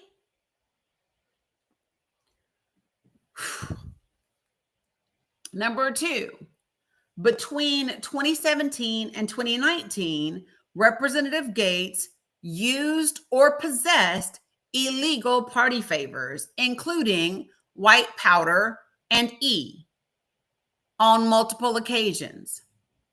Representative Gaetz, point 4, accepted gifts, including transportation and lodging in connection with a 2018 trip to the Bahamas in excess of permissible amounts. Point 5, wait, 1, 2, 3, 4, 5. Yeah, 5. In 2018, Representative Gaetz arranged for his chief of staff to help a woman get a passport, falsely indicating to the State Department that she was his constituent. Point 6, Representative Gaetz knowingly and willfully sought to impede and obstruct the committee's investigation into his conduct. Point 7, Gaetz has acted in a manner that reflects discreditably upon the House. Now, listen, y'all, it's not fraud. She didn't fraudulently get a passport. That's not what happened. She didn't fraudulently get a passport. But what he did was expedite it by saying to the Department of State, let me help her get a passport. She's my constituent, when in fact, she was not. Okay? So that's where we are. Based on the above, the committee concluded there was substantial evidence that Representative Gaetz violated House rules, state and federal laws, and other standards of conduct prohibiting prostitution, statutory rape, illicit party favor use, acceptance of impermissible gifts, the provision of special favors and privileges, and obstruction of Congress. The committee did not find sufficient evidence to conclude that Representative Gaetz violated the federal schmex trafficking statute, although Representative Gaetz did cause the transportation of women across state lines for purposes of commercial schmex. The committee did not find evidence that any of those women were under 18 at the time of travel, nor did the committee find sufficient evidence to conclude that the commercial acts were induced by force, fraud, or coercion. Lisa, are you here? And can you hold space real quick? Do I have any of my mods? Cam, are you able to hold space real quick? I need to go to the restroom and get water, because now I'm through with the introduction and I'm ready to get into the things. Cam, Lisa, Cheryl, somebody, I need a bio break. You're here, Cam? Okay, thank you, Jesus. Okay, I will be right back. Hey guys, welcome in. I just finished a meeting myself, so I actually not sure what we've been talking about the last 30 minutes, but welcome to Dani's space. We're talking about the epi files and all that's been going on with the emails the last 2 days or so. Dani will be right back, but if you are new here, or if you're welcome if you're new here, if you're a Danikin, obviously welcome back. If you haven't already, please go ahead and send Dani your daily heart me. You do that by clicking the little heart at the top left corner and then send a heart me. I think it's just 1 coin, but it shows the TikTok that we are live and we are engaged. Hey, Marlo. I'm not good at reading the chat, so hopefully I didn't miss anyone. Yeah, it shows that we are live and engaged. And then if you are sending any gifts to Dani or magic beans, is what she calls it, during the live, then please go ahead and claim your points when you're doing that. So the little heart might show like plus 250. That's probably because you have sent 250 in gifts. So just collect those throughout the live, and then as Dani is ending the live today, make sure you collect them again. Hey Kat. Yeah, so, but by no means does anyone feel required to give, but if you were able to, it just shows the TikTok that we are live and engaged. I mean, even if you're just able to send like 2 or 3 little coins, it just shows the algorithm that we are here. Hey Conchita. What else? What am I missing? I always forget all the little things. Oh, okay. So if you are not already in Dani's Discord, please go to the top left-hand corner, then go to her link tree. And then in her link tree, there's a little game controller icon at the top. That is her Discord. If you are unable to open it by clicking the little game control icon, you probably just need to open it, like copy it, and then put it in a new browser. Sometimes that happens as well. Oh yes, thanks, Kat. So please join Dani's Discord. There is kind of like 2 sides to the Discord. There's the general side, which is open to anyone in this TikTok right now, anyone who's listening on Facebook, or the tube of you, any of those places. It's open and it's public. And then there's the subscriber side, which is meant for paid subscribers. And Dani does a lot for paid subscriber community. She gives us exclusive movie nights. She gives us, so in addition to actual movie showings, she also does like pops in Discord voice note, which is like a movie night room where she kind of gives us, sometimes you might know things that are going on behind the scenes or any little things that she wants her subscribers only to know. Sometimes she goes in those spaces to kind of communicate to us directly outside of TikTok. So that is the best place to stay connected to Dani and then the community. I just feel like I am just ranting. And then Kat mentioned, so tonight is, speaking of movie night, tonight is a movie night. And we are showing A Storm Foretold. If someone can drop that name in the chat. I can't multitask, but the showing is A Storm Foretold, which is about the J6 shenanigans that went down. Dani's here. She could tell you a little bit more about that, but just to wrap it up, that's at 7 p.m. Eastern time. Again, Eastern time. I know we have people on different time zones. And I know last minute people are always like, what time is it? So It's at 7 p.m. Eastern time. I probably will put it again in the chat. Not the link, but I will do another little reminder right after I get off this. Okay, so everyone will know, because I have a few other announcements I was going to put in Discord too, because you guys are not listening to the TikTok share rules. So I have a few other things I was going to put in there as well. Love that. So yeah, A Storm Foretold. Yep, thanks, Linda. Storm Foretold, 7 p.m. That will be on Google Meet. If you have never used Google Meet, I advise you figure it out before 7 p.m. Okay, 100%. because it's a little it's not hard. It's not hard. I mean, No. it's just going to be a link. You shouldn't have any troubles. But if you or someone you know, might be technology Challenged. Challenged, and you know that you kind of struggle with getting that situated, maybe jump in there a few minutes early, because we do plan to start right in time. But that invite is open to anybody that is listening on Tube of You. What is it? The Book of Faces. Obviously, anyone in the chat. Just so you know, this is typically a showing that Dani has only done for her subscribers. I'm pretty sure this is the first one she's done for everybody. Yes. So yeah, just feel free to pop in. Yeah, it's going to be in Discord. You shouldn't miss it. The link to the actual meeting will not be in there for like 30 to 60 minutes before. Yeah. And yeah. So just keep checking. That's it. Thank you, Cam. No, my bladder thanks you. No problem. All right. So Okay. let me go ahead and kind of give you guys the gist. So first, let me just say this. We have talked about quite a things, quite a lot of different things. So give me a second. I'm going to go over it for you guys, for everybody that's like, what are we talking about? So normally when I do movie viewings with subscriber, it's only for subscribers, right? It is something that we do together. We did one, not this past Monday, but the Monday before. We are going to do it again this Monday, subscribers only.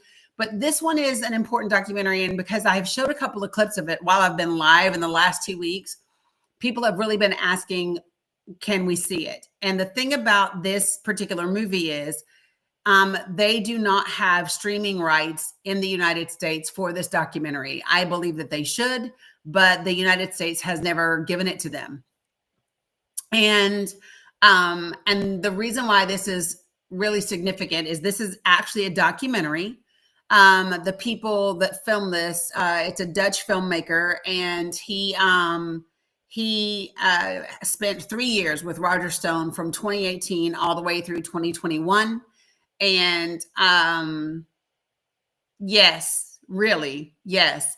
And the only reason I have it is because they had shared a couple of clips during the hearings in August of 2023.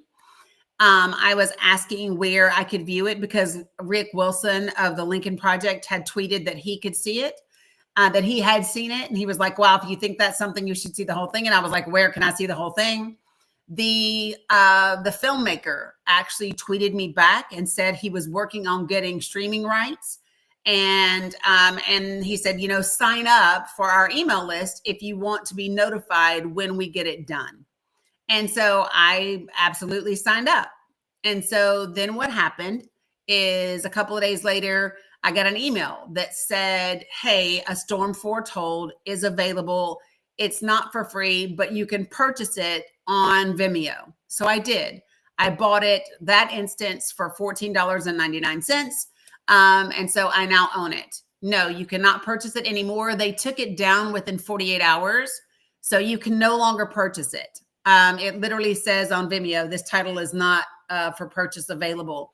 If you go and you look, you're going to think you can watch it on Prime until when you click it, it says this title is not available in your region. So you cannot buy it in this region. Even though I own it, I can't even download it. Vimeo will not let me even download it. So what I do is, because I do own it, sometimes I have like watch parties with my friends. And I give my friends a link and my friends come and watch it. In this documentary, you will see Roger Stone and Matt Gaetz having a conversation. It's after Roger Stone has been indicted. It is when he is saying to Matt Gaetz, no, Hill, you can't do that. Please listen, folks. If you try to screen record this shit and you get me fucked up, I will never do this for everybody that's not a subscriber again. Listen to me. If you try to screen record, you will get me in trouble. So if you try to do that and get me, listen to how mad I just got. If you try to screen record this shit and you get me fucked up, I will never do this for non-subscribers again, ever.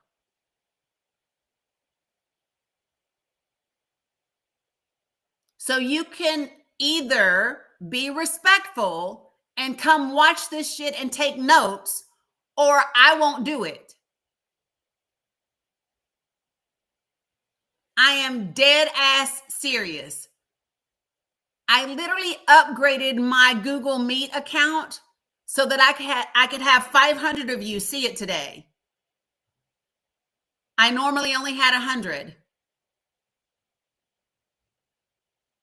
So I'm saying it again.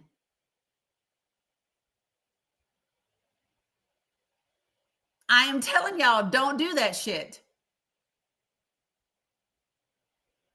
Because you literally, it's literally, I normally only do subscribers only. I am trying to be nice so other people can see it.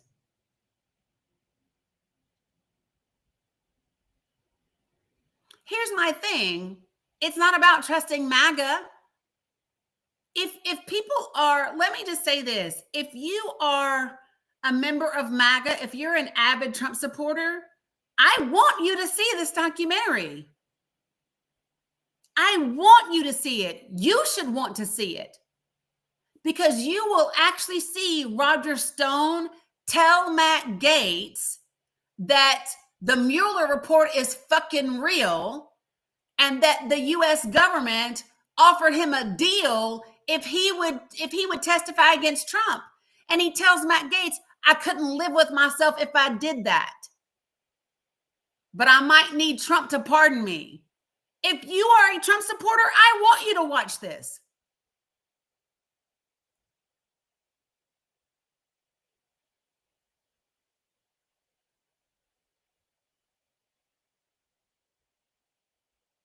So seriously, I personally believe everybody in the United States should be able to watch this. I hate the fact that you can't.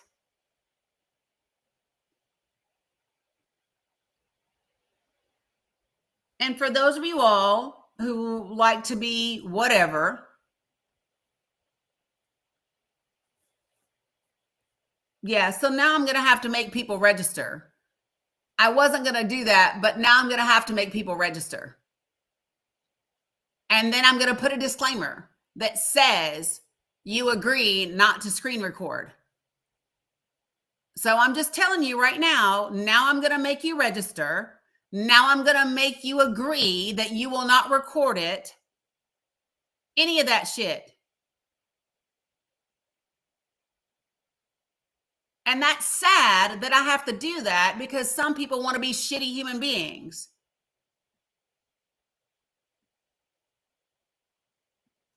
Y'all are wild. Y'all are absolutely wild.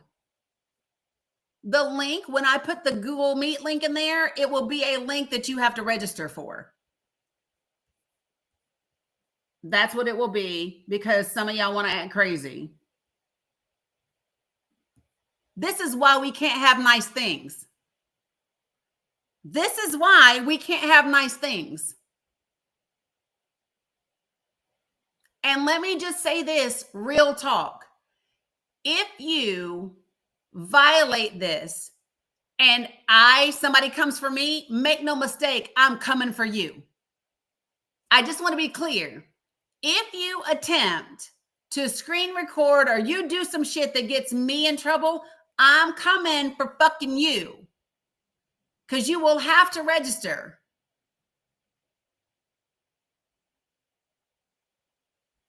So fuck around if you want to. And if you don't know how dedicated I am about coming for people, Google me. Google me.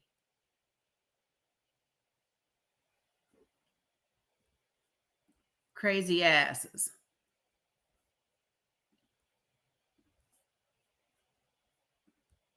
I'm going to show y'all something just so you can see. Y'all won't be able to see, but so let me just show you.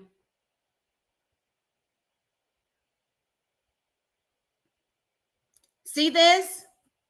It says this title is no longer for sale on Vimeo, but you still have access to it because I bought it. You see that? You walk down here. Unfortunately, this title is unavailable in your region.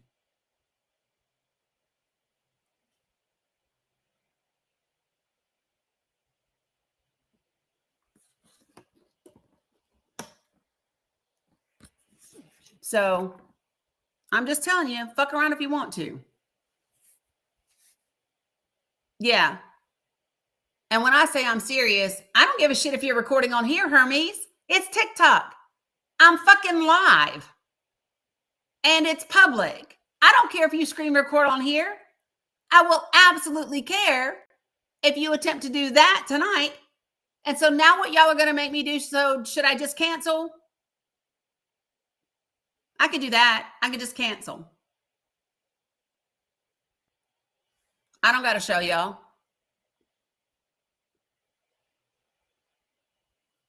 I do not have to share.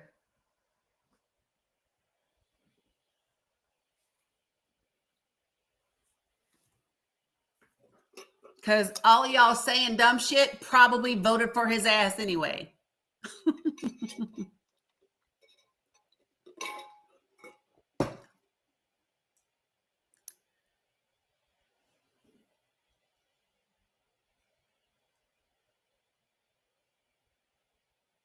Yeah, so I ain't fooling with y'all. The fuckery is wild. So I'm going to go back to reading the I'm going to go back to reading the Matt Gaetz report. Right? That's what I'm going to do.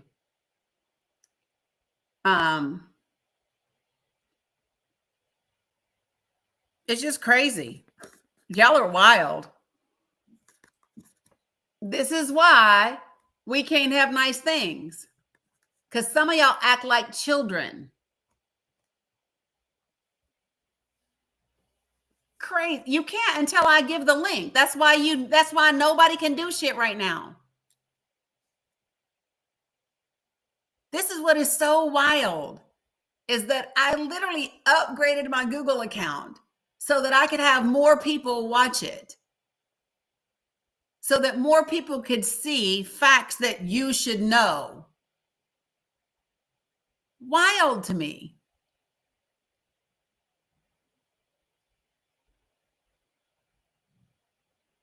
Just because they're in Discord doesn't mean they're a subscriber. I have 2 different sides to Discord. And there's an intense verification process to get into my subscriber side. Yeah, I literally paid for y'all to watch it.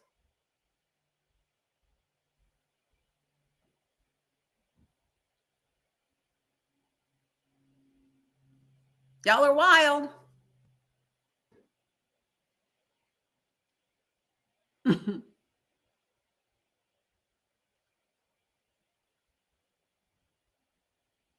Y'all are wild.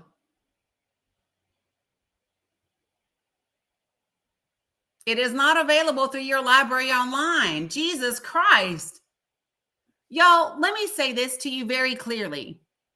You cannot stream it here. There are no streaming rights here. Now, if you want to try to watch it with a VPN illegally, have at it. That don't have shit to do with me.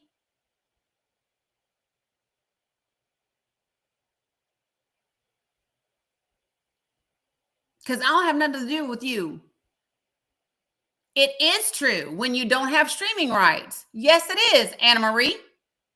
Here, come on up here. You got 2,000 followers. You can come up here.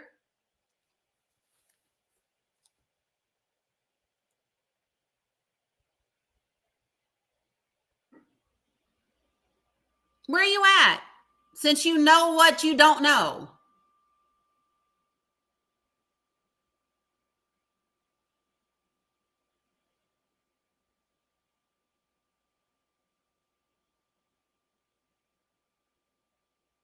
Right. U.S. distribution rights were not given. Hill, what do you want to speak about?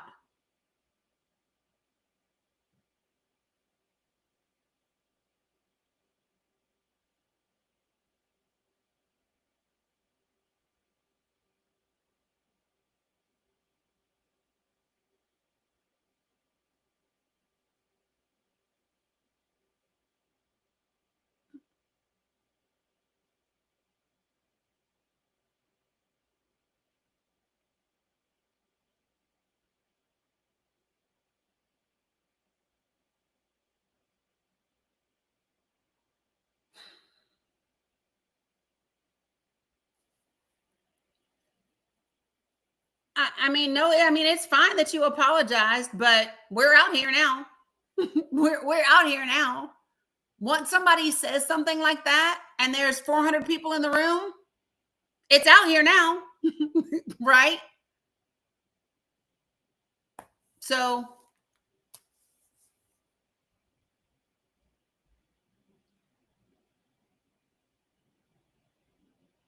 yeah, we here now.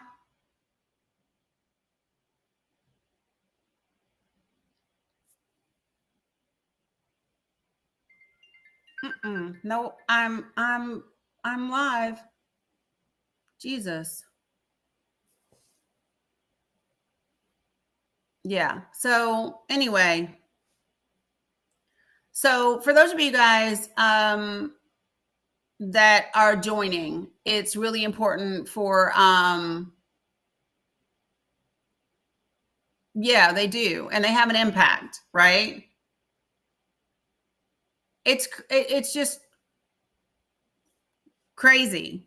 So I'm going to explain one more time that this is a documentary that a filmmaker from another country made after spending 3 years with unprecedented access to Roger Stone.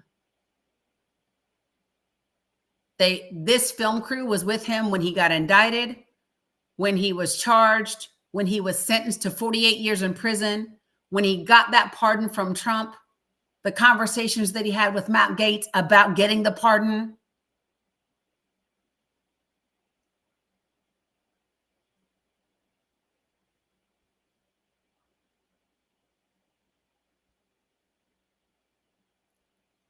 Like,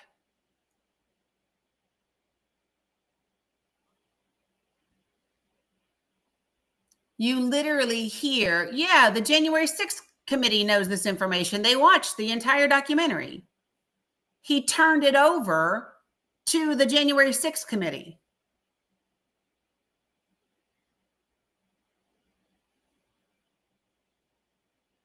He's in another country, but in order for his film to be streamed in this country, you have to be granted rights.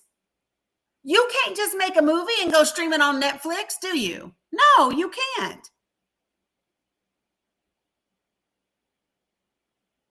You can't just go stream whatever you want to stream when you want to stream it, especially from a different country.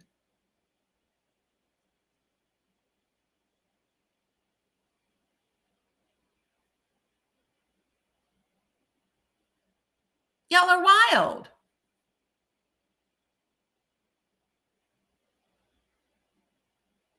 That country is not protecting him. You can watch it in his country. The United States of America is the ones who won't let him share it here. He wants to show it here. It is the United States of America that will not let him share it here.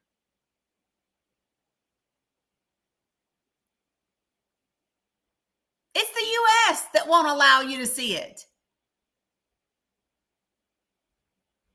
Not his country, ours.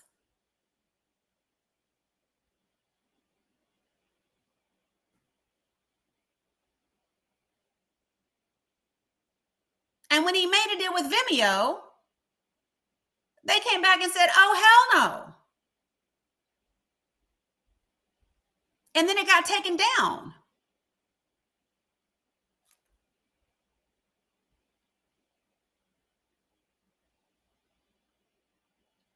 crazy. And this is why I've only done it for subscribers. This is why I've only done it in a small setting, is because some people act a fucking fool. He literally, at the end of this documentary, Roger Stone literally says that he believes Donald Trump should go to prison. That he believes that Roger Stone said he's going to go down and he's going to file the complaint with the FBI himself. He said he's for impeachment. He said his son Jared should be investigated. He said he wants to know how the money changed on Bannon.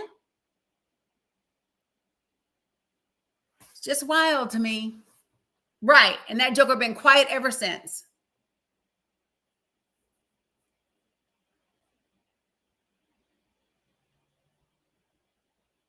Crazy. So anyway, what we were reading before Cam let me have my bio break, right, was we were reading the House Ethics Committee, their report that came out, right. It came out December 23rd of 2024, and it's specifically about Matt Gaetz. If you were not in here when I went over the 7 things that they found evidence, and it says substantial evidence of, please put a 1 in the comments if you did not hear the 7 things they found substantial evidence of Matt Gaetz committing.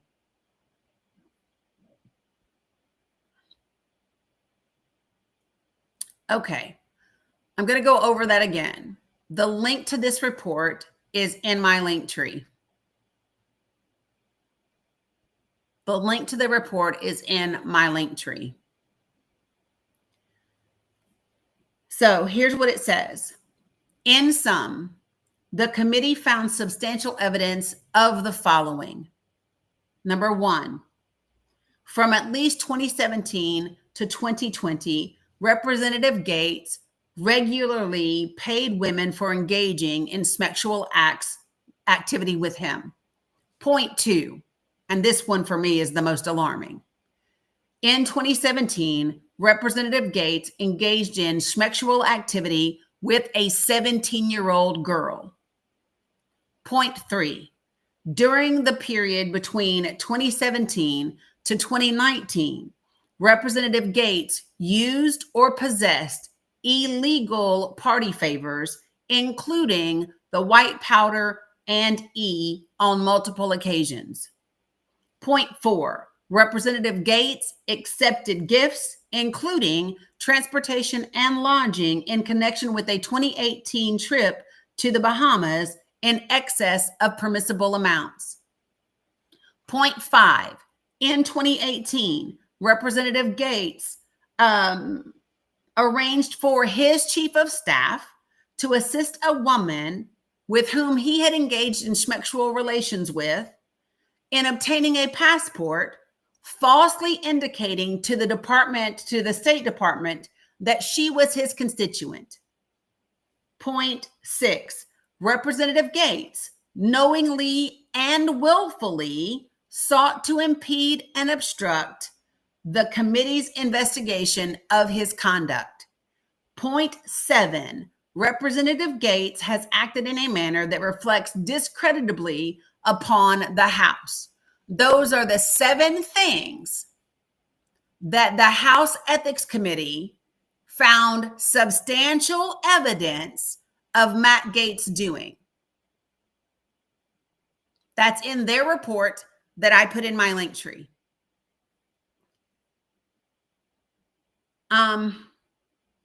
It says Representative Gaetz was uncooperative throughout the committee's review. He provided minimal documentation in response to the committee's requests. He also did not agree to a voluntary interview. On July 11th of 2024, the committee issued a subpoena to Representative Gaetz for his testimony. He did not appear, despite having received notice of the date and the time of the deposition. The committee then sent Representative Gaetz a set of written questions, to which he issued a public response that ignored most of the direct questions about his misconduct and mischaracterized the committee's investigation and his participation up to that point. Despite Representative Gates' claims to the contrary, the committee's singular mission is to protect the integrity of the House. When faced with serious public allegations against a member, the committee will often investigate, and when such allegations are false, the committee has a shared goal with the respondent to disprove those allegations. While the committee considered whether to establish an investigative subcommittee to consider sanctions against Representative Gates, the committee ultimately determined that it would not risk the further victimization of the women involved in this matter. Most of the women with whom the committee spoke also gave statements to the Department of Justice and urged the committee to rely on those statements in lieu of requiring them to relive their experience. They were particularly concerned with providing additional testimony about a sitting congressman in light of the DOJ's lack of action on their prior testimony. The DOJ cited internal policies about protecting uncharged subjects like Representative Gates, general concerns about how DOJ's cooperation with the committee may deter other victims in the matters, and various inopposite policies relating to congressional oversight of the DOJ itself. DOJ's initial deferral request and subsequent lack of cooperation with the committee's review caused significant delays in the investigation. Those delays were compounded by Representative Gates' obstructive efforts. The committee has determined that its findings must be released without further impediments. Accordingly, on December 10th, 2024, the committee voted on whether to release this report. Although several members did not support its release, a majority of the members voted in favor of its release. Now, let me just tell you all, the report is 42 pages long. I am not going to read all 42 pages to you, okay? It outlines what the procedure is. It outlines what the federal laws are that apply. It outlaws Florida state laws. It outlines what the House rules and the other standards of conduct are. It gives you a factual background as to the allegations of the sexual misconduct and the illicit party favor use. I do want to tell you this piece. So you will find this at the top of page 11, and it's under bullet point 1. And I'm sharing certain things with you because I believe them to be really, really important. So at the top of page 11, at point 1, it says, I do, Linda, I have a hard stop at 2. I have a hard stop at 2. Thanks, Linda. I do. And for my moderators that normally assist with me bringing people up, we're going to do that the last hour at 1 p.m. today. Okay. And during that time, I won't be saying anything except for, do the magic beans. Okay. All right. So here we go. It says Representative Gates's arrangement with Joel Greenberg. The reason I am sharing this part of the report with you is because Joel Greenberg is Matt Gates's former friend that is now serving 11 years for the trafficking, including young girls, minors. So I'm sharing this because it specifically mentions him and an arrangement that he had with Matt Gates. And he's serving 11 years, okay? It says, the committee's records show that shortly after he was sworn into Congress in 2017, Representative Gates became friends with Mr. Greenberg, who had also recently taken office as the Seminole County tax collector. According to Mr. Greenberg, the two met at the house of Christopher Dorworth, a Florida lobbyist. Mr. Greenberg and Representative Gates frequently attended parties and other gatherings with young women in attendance. Many of those women were initially contacted by Mr. Greenberg via the website Seeking Arrangement. Y'all know. That website is now seeking.com. Okay. Mr. Greenberg subsequently introduced the women to Representative Gates. Seeking advertised itself as a quote unquote sugar dating website that primarily connected older men with younger women seeking quote unquote mutually beneficial relationships. So just to point out the obvious here, that means that those 7 things that we just read about that the committee found substantial evidence of, Matt Gaetz did as a member of Congress. He was a member of Congress.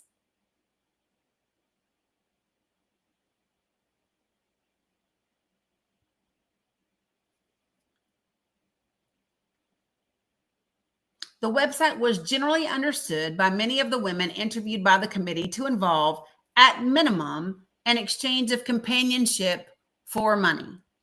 There have been prosecutions against individuals for schmex trafficking that originated with contacts made through this website or similar websites. And some have called for the website to be shut down due to its facilitation of exchanging money for stuff. Y'all get it. Which, here's my thing. If you want to exchange money for activity with grown people that's uncoerced, unforced, unwhatever, ain't none of my business. Okay?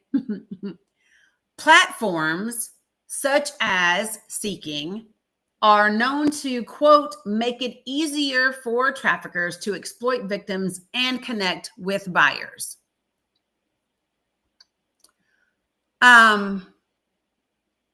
The committee did not receive any evidence that Representative Gates had his own account.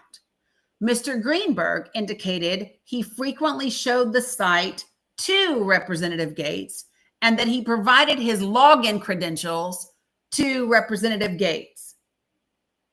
According to Greenberg, he and Representative Gates would split the costs of the illegal party favors, the hotels, and the girls. Thank you. Buyers.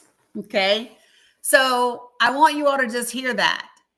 He knew enough not to have his own account. Instead, he used the login credentials that belonged to Joel Greenberg.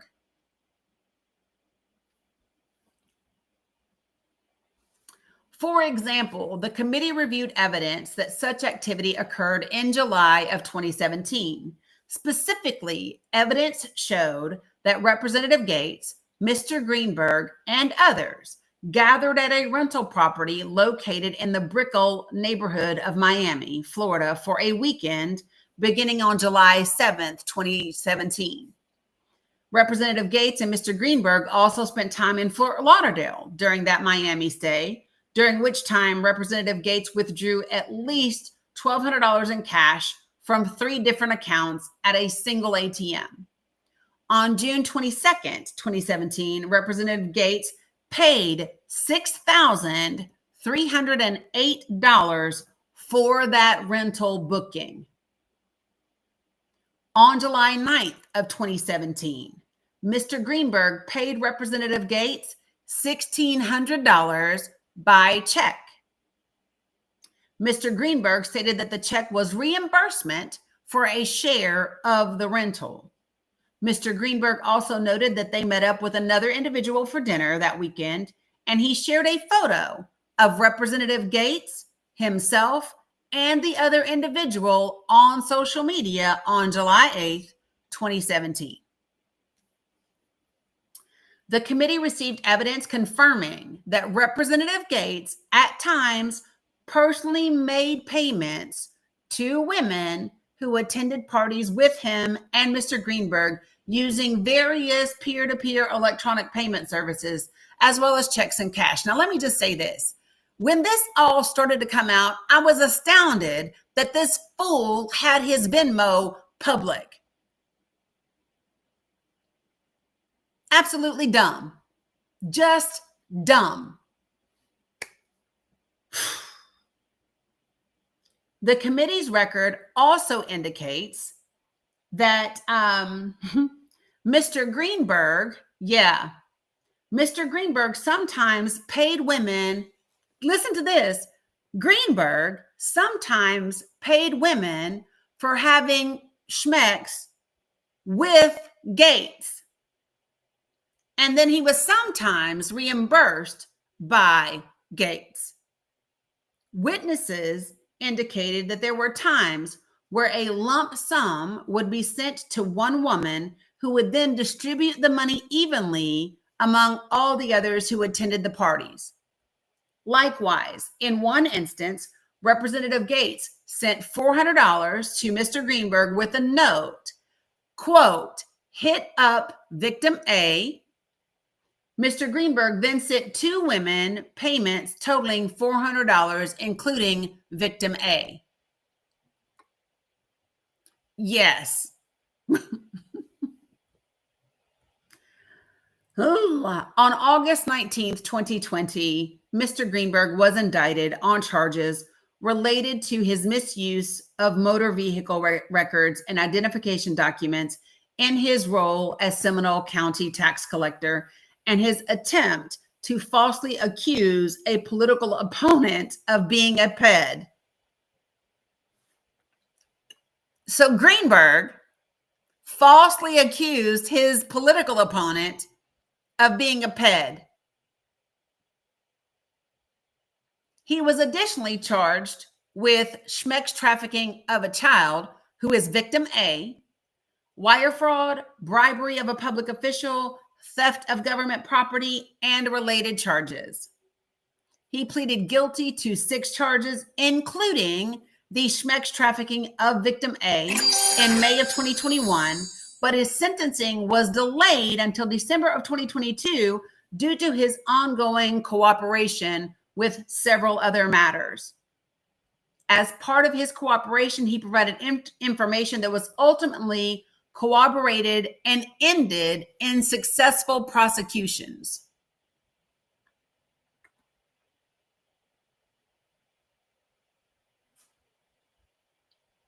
Wow.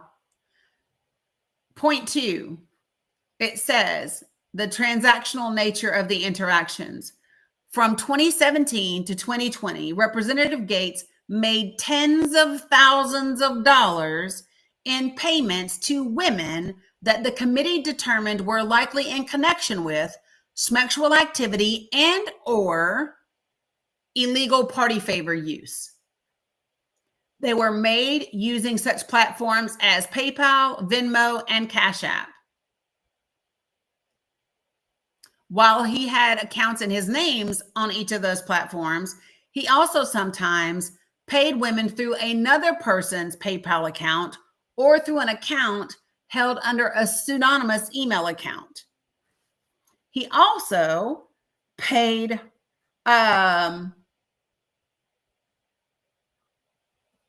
some of the women by check or in cash. So here is the chart summarizing things. The woman number 1, who is quote unquote a former girlfriend. Thanks, DJ. Sorry, folks. I got to update my live goal. If any of my friends that are in here that speak English and Arabic can hear me, can you type in Arabic in the comments that I'm going to open up the panel in 30 minutes, please?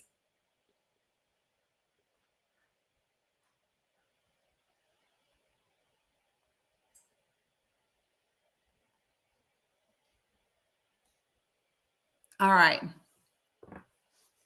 So that woman number one, who's also a quote unquote former girlfriend, she received between 2017 and 2020 $63,836.58. I'm going to say that again.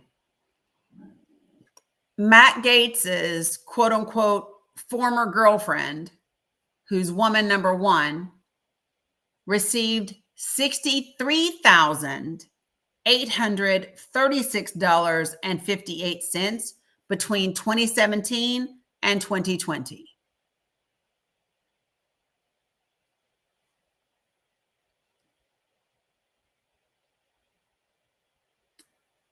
Woman number two, between 2019 and 2020, received $4,189.82. Woman number three, between 2018 and 2019, received $2,651.69. They really went halvesies, y'all, like all the way down to the pennies. They really went halvesies all the way down to the pennies.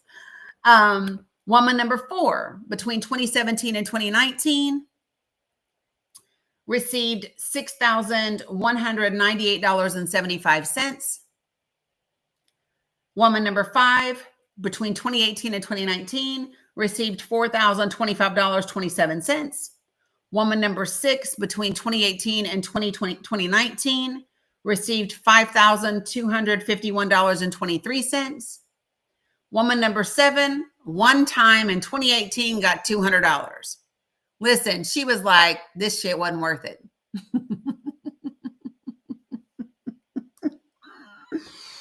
Listen, can you imagine one time $200 and you're like, fuck nah, it ain't worth it.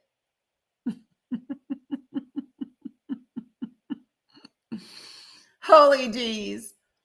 Woman number eight in 2017, she got $600 and she was like, that still ain't enough. Woman number nine, between 2018 and 2020, received $1,280. Woman 10 in 2018 received $400. Woman 11 in 2017 received $500. Woman 12 received $2,135.48 between 2018 and 2019. And then Joel Greenberg received $3,950 between 2018 and 2019. All of that from Matt Gates.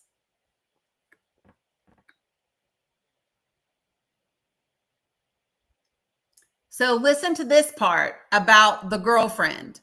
Okay, here's what it says. The committee's record indicates that Representative Gates was in a long-term relationship with woman number one, and therefore some of the payments may have been of legitimate nature. However, as discussed further below, woman number one asserted her Fifth Amendment right when asked whether the payments to her from Representative Gates were for sexual activity and or illegal party favors, or for her to pass on to others for such purposes. Based on that assertion, combined with evidence received from other sources, the committee found substantial reason to believe that most of these payments were for such activities. Wild.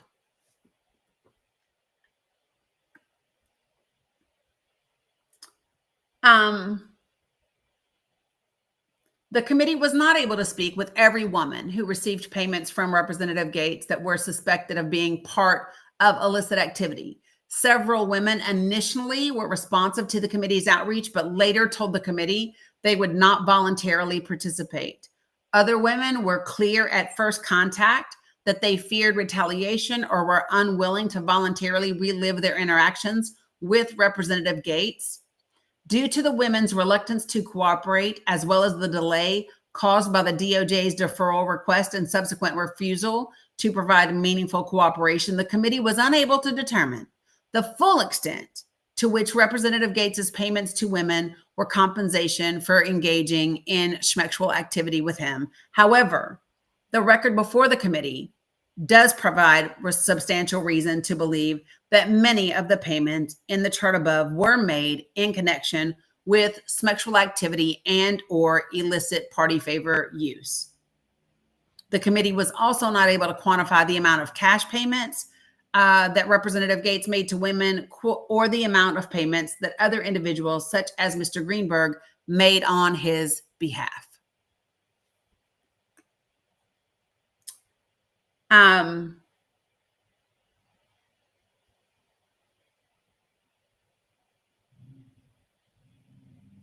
There's a lot more in here. They actually provide some selected interactions and the details from them. I'm not going to go through all of those on here. What I will say is there are screenshots of the messages. So these are between Joel Greenberg and a 20-year-old female, right? Here's what it says. If you have a friend that is down, perhaps all four of us can meet up later. Do you party at all? Y'all know what do you party at all means, right? And then she says, oh, that's perfect. I have a friend who introduced me to the website that I could bring. She's very pretty, great personality. I usually do $400 per meet. Does your friend use the website as well? And yes, I do like to go out sometimes with a little like face. He says, very cool. Yes, he understands the deal, and then puts a smiley face. What does your friend look like? $400 is not a problem. Are you both old enough to imbibe? She says, so what do you have in mind for tonight? He sends a picture of Matt Gaetz like this, taking a selfie, and says, my friend. She says, ooh, my friend thinks he's really cute. Well, and then he says, well, he's down here only for the day. We work hard and play hard. Have you ever tried Molly? How about that? Yeah, Sandy, I was hoping you were going to do some of those tests.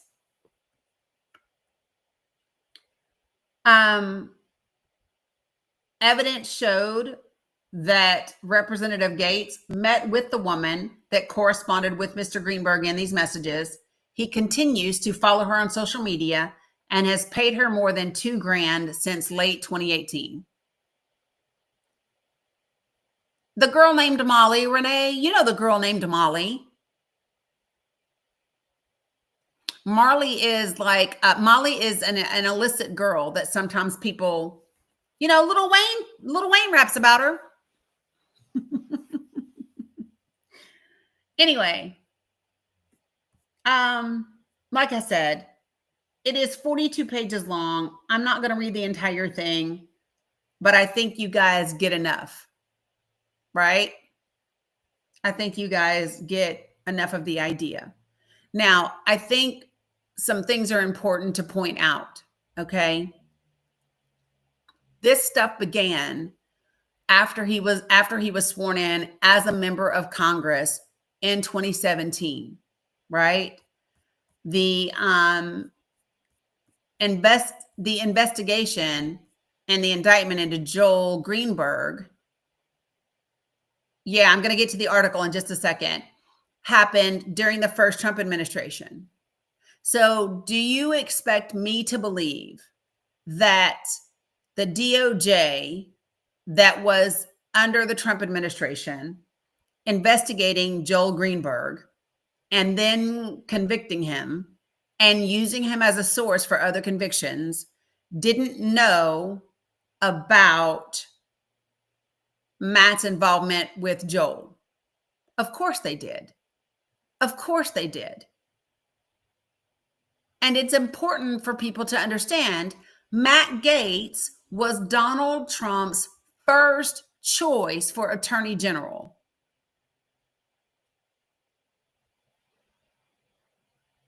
What does that say? that Matt Gaetz was Donald Trump's first choice for attorney general. I mean, I do see some commonalities.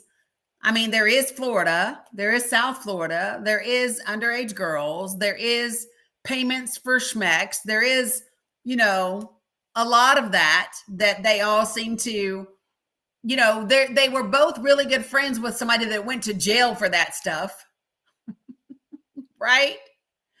Trump was really great friends with Jeffrey for doing those things. And Gaetz was really great friends with Joel, who was doing an 11-year federal bid for doing those things.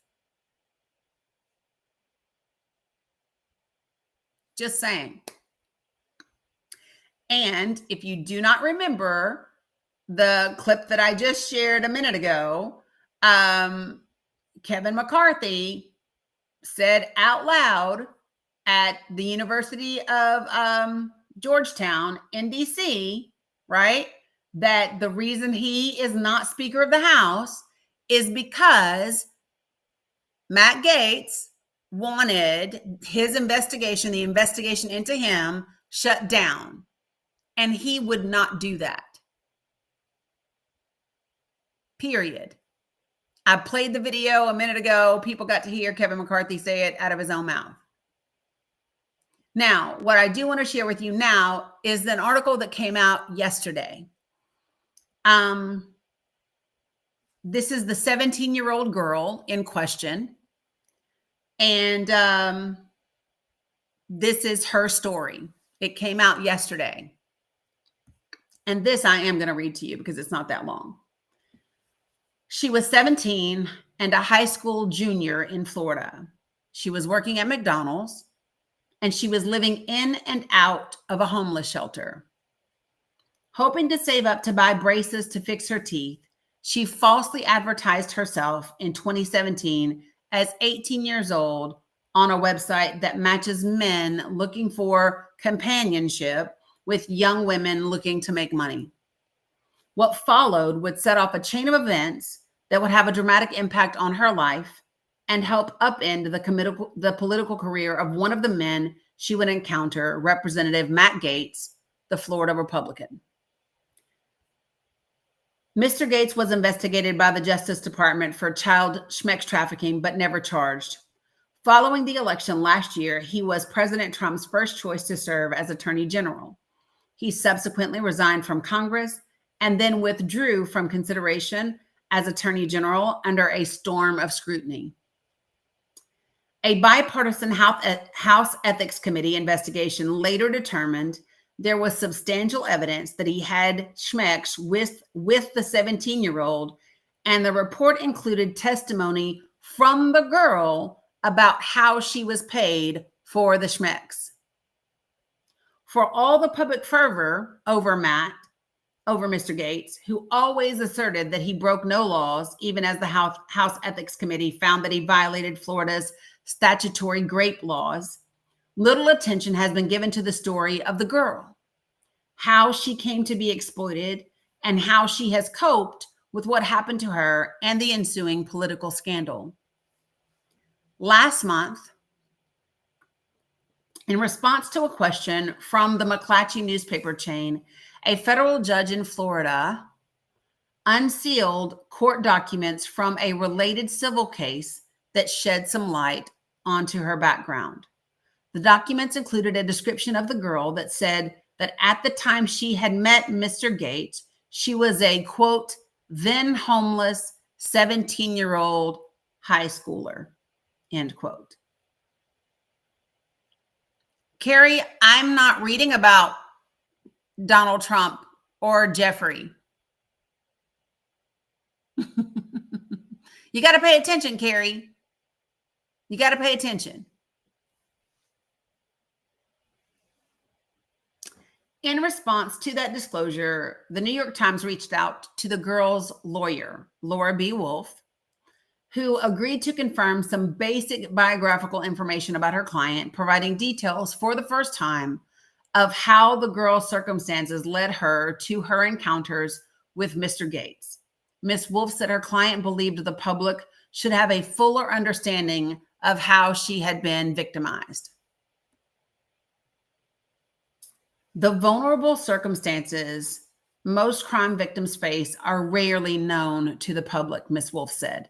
Although my client's circumstances were revealed outside of her control, I hope it helps for the public to see a fuller and more human picture of her than the press has reported on to date. Ms. Wolf added, power imbalances can be age, but they can also be financial. My client had little economic security, which allowed for financial leverage over her. Experts in sex trafficking said that the matter involving the girl demonstrated how there is a spectrum of ways girls and women are exploited.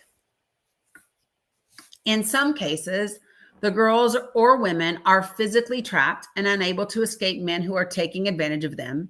In other cases, the women or men, or the girls or women, find themselves at the whim of more powerful men after turning to sex trafficking out of economic need. The girl would emerge as the chief witness against Mr. Gates in the Justice Department investigation. The investigation ended with the department declining to bring charges. Among the reasons prosecutors did not move forward was their concern about whether she would be seen as a credible witness after being exposed to cross-examination by defense lawyers, according to people familiar with the investigation.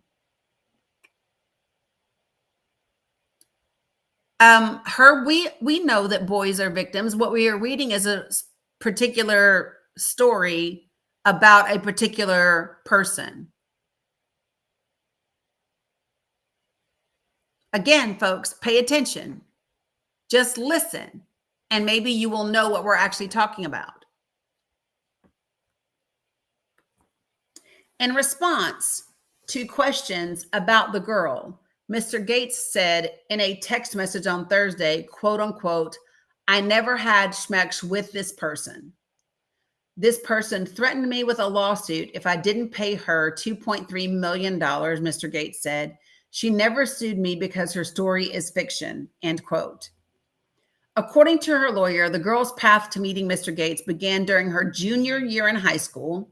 In December 2016, she turned 17. Her parents were divorced, one of them so poor that the parent was living in and out of a homeless shelter. When the girl and her siblings were staying with that parent, they lived with that parent in the shelter. To make extra money, the girl worked at McDonald's, but she began looking for other ways to make money and turned to a website that advertised itself as quote unquote sugar dating, that primarily connected older men and younger women seeking quote unquote mutually beneficial relationships, according to the report by the House Ethics Committee. Through the website, in April of her junior year in high school, she met Joel Greenberg.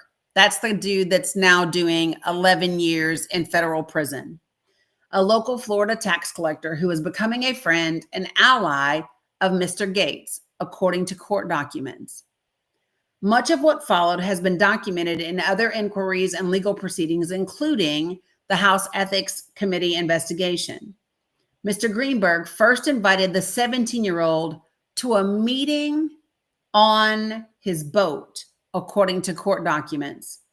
At that meeting, they did not have schmex, but Mr. Greenberg paid her $400, the document said. Around that time, Mr. Greenberg gave her E and told her to try it at home.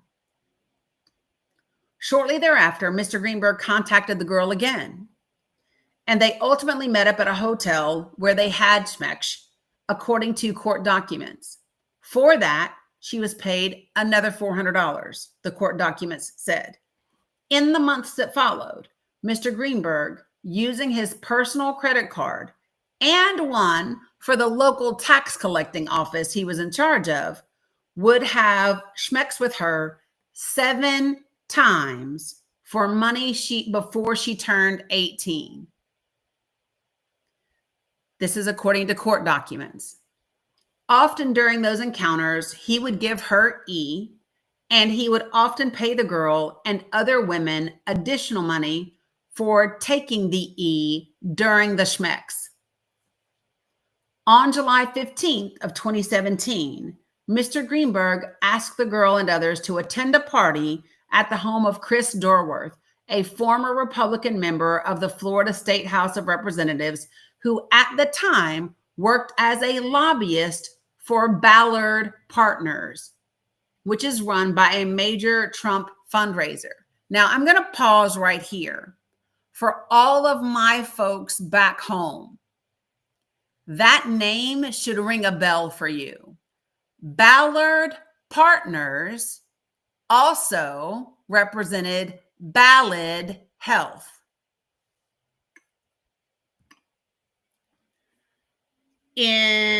So Ballard Partners is handling rural healthcare issues for Johnson City, Tennessee-based Ballad Health, which was formed in 2018 by the merger of two rival hospital companies serving the Appalachian region. So Baker Donaldson.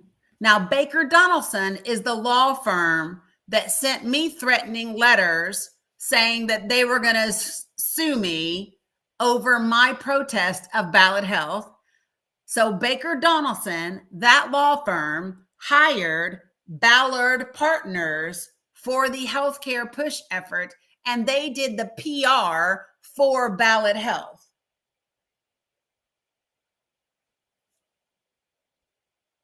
Brian Ballard, who was President Trump's chief fundraiser in Florida, and Sil Lucas, the head of Ballard Partners DC office, handled the Ballad Health push.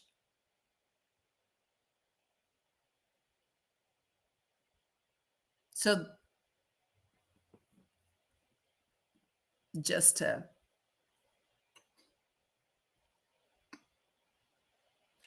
So the lobbyist whose house they met at worked for Ballard Partners, who was the main fundraiser for Trump, who also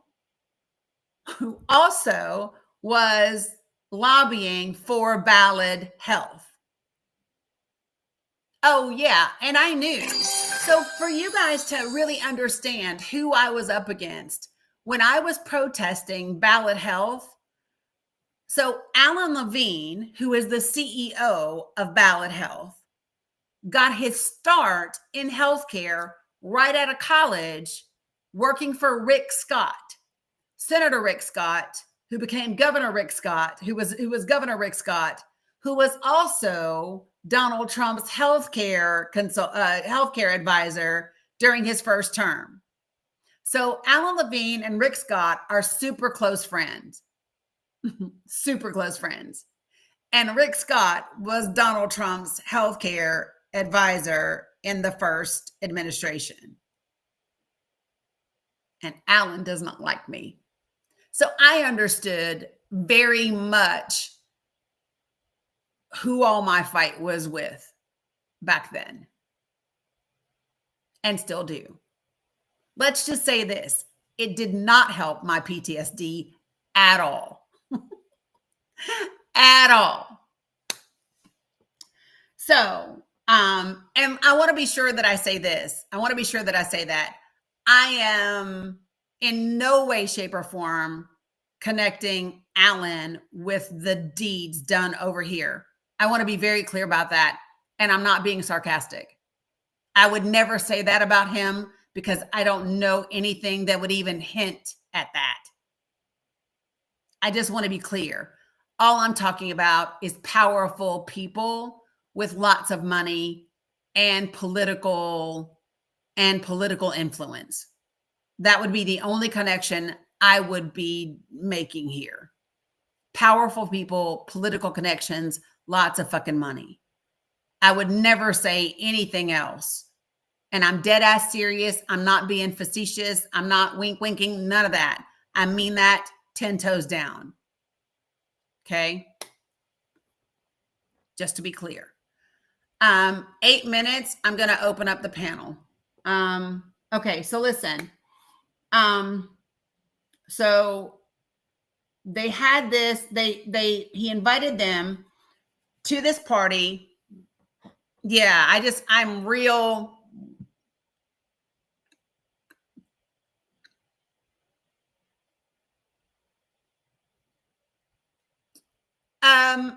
No, no, no, that's more Project 2025. But anyway, okay, so listen, he invites them all to come to this party at Chris's house.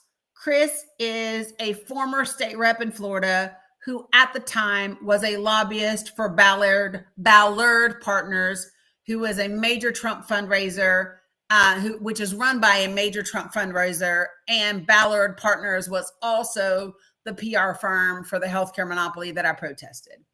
Court documents describe the party as involving, quote, alcohol, and this part I'm not quoting the word because I'm on TikTok. So alcohol, white stuff, middle-aged men, and young attractive females, end quote. Mr. Gates, then 35, attended the party along with a girlfriend. At the party, the girl who was 17 later testified both the powdered stuff and E were offered to her. She took the E and drank, according to the court papers. She testified that she danced in her birthday suit in front of Mr. Dorworth and swam in her birthday suit in his pool. The ethics committee heard testimony that the girl twice had relations with Mr. Gates that evening, and a court document quotes her as having testified that she had relations with him on a quote unquote pool table or air hockey table, end quote. She testified that Mr. Dorworth saw Mr. Gates having relations with her on the game table and then, quote, laughed about it with other party goers, end quote. Mr. Dorworth has claimed he was not home at the time, an assertion that was undercut by phone records that became part of a litigation in the case. The girl later told congressional investigators that she saw Mr. Gates use the white powder that night. For having relations with him twice, she was paid $400, according to testimony that she gave to the ethics committee. That fall, the girl moved to live with a family member in Texas, according to her attorney. She did not complete her senior year in high school. She continued to work for minimum wage in the food services industry. Ultimately, between the money she made from her interactions with men and in the food service industry, she was able to save up enough money to get her braces. Several years later, Mr. Greenberg came under investigation for trying to undermine a political opponent in an upcoming election by mailing fake letters to the school where the opponent worked as a teacher, claiming that the opponent had relations with the student. As part of that investigation, the Justice Department learned about Mr. Greenberg's relationship with the 17-year-old girl, which led the authorities to broaden their inquiry into Mr. Gates and others. During the investigation, the girl hired a lawyer and was subpoenaed to testify before a grand jury. The girl began mental health treatment around that time, according to her lawyer. Mr. Greenberg pled guilty to schmex trafficking a minor for having schmex with the girl in exchange for money. He was sentenced to a decade in prison. The Justice Department declined to charge Matt Gates. Salams, Moon. That fucking sucks. In late 2022, lawyers for the girl sent letters to Matt Gates and Mr. Dorworth about whether they would reach a financial settlement with the girl. The girl never sued. But Mr. Dorworth sued the girl, setting off depositions and an exchange of evidence. Mr. Dorworth then dropped the case against the girl.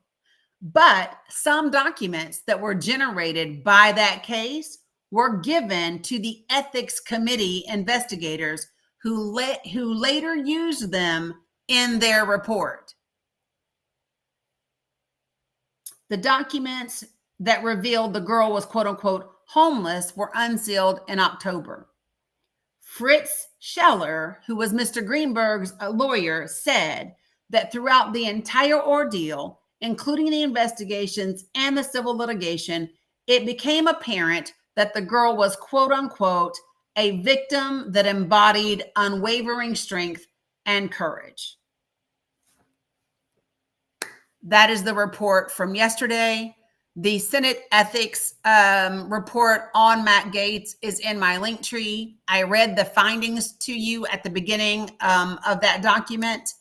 I want to take this time before I open up the panel for our friends to go over a couple of things. And I know that I did not get to 2006 yet, but I'm going to get there.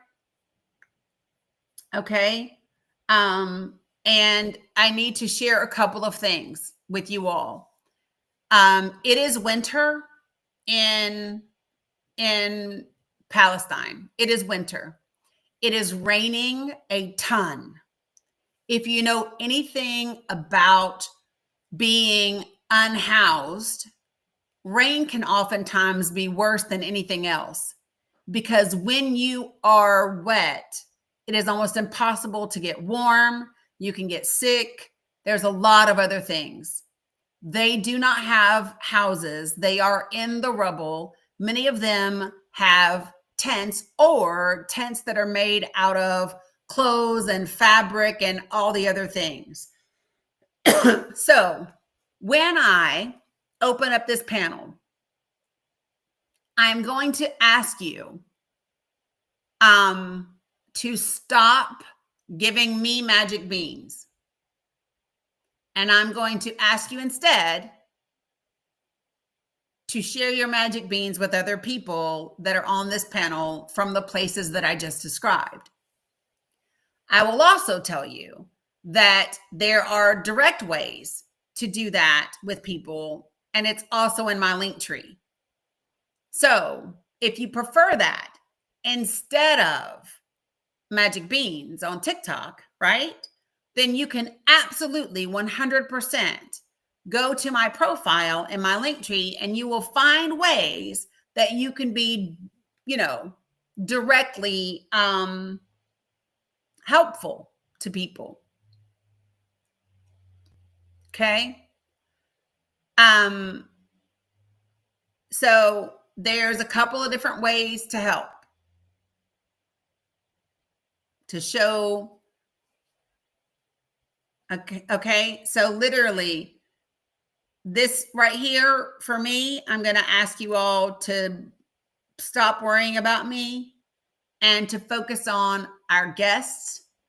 I am not going to, I'm going to bring up some folks in the West and some folks that are not in the West to balance it out and try to keep the number of viewers that we have going right now. In an effort to do that, I am now going to be reading testimony from the 2006 grand jury indictment of Jeffrey. Did you hear me? 2006 grand jury indictment from Jeffrey. So if somebody can write in the comments for my folks that I'm coming up to just stay on mute for me, okay? And let me share this information with the public. I'm trying to keep us from getting things messed up, okay? All right? So let me get to, this is the Jeffrey This is the Jeffrey. Yeah, you got to say it in their language, though, guys. You got to say it in their language, though, because they can't read ours. They're using a translator. So, and I just want you all to know that there was a lawsuit to get this unsealed.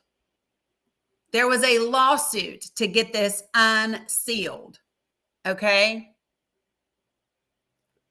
All right. So I'm going to do someone from the West first to hold space for me. Thank you. And we're going to let me see. Awesome. I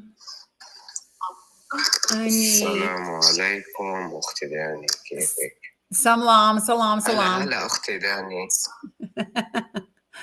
Salam. Wait, did I get? Okay, I didn't. I need one more. Hold on.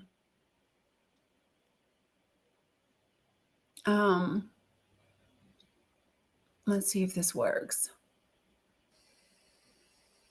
Okay, I got you, Brandy. Cool.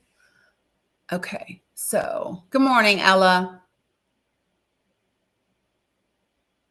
All right, so I am really trying. Where am I at? Okay, I need another. God, I hate when they move around when I'm doing things. Like when I'm scrolling, I hate when it moves around, but it does. Oh, it just did it again. Stop. Okay, give me a second.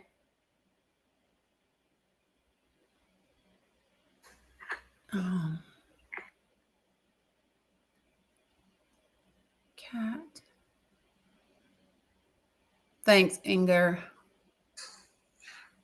Why can't I find? Okay. I have 6, right?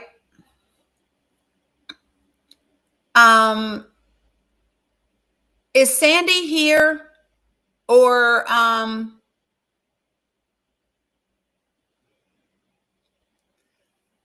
let me expand me. Yeah. Can we add I'm afraid if I add the timers, it'll see, look, you see how quickly it happened already? No to Sandy Cam. Okay. All right. No worries, Petal. No worries. So the boxes that are closest to me are the folks that are in the States. Okay. The boxes that are the farthest from me, Cam, I'm debating. Yes, I am. No, here's what I'm going to say. Cam, if you can help me, if you guys can help, we're going to do a goal of 1,500 and then drop. That way we can get to as many people as possible today. So that's what I'm going to do. So I need to do this box. Where's my people? Oh my God, I have to watch my fingers because it changes when different people request. And sometimes it will make me accept people that I don't mean to. All right, appreciate it. And then, so once I do this, this last one, guys,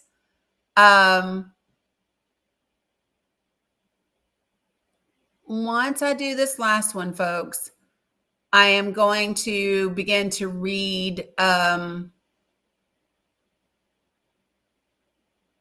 am going to begin to, there's so many,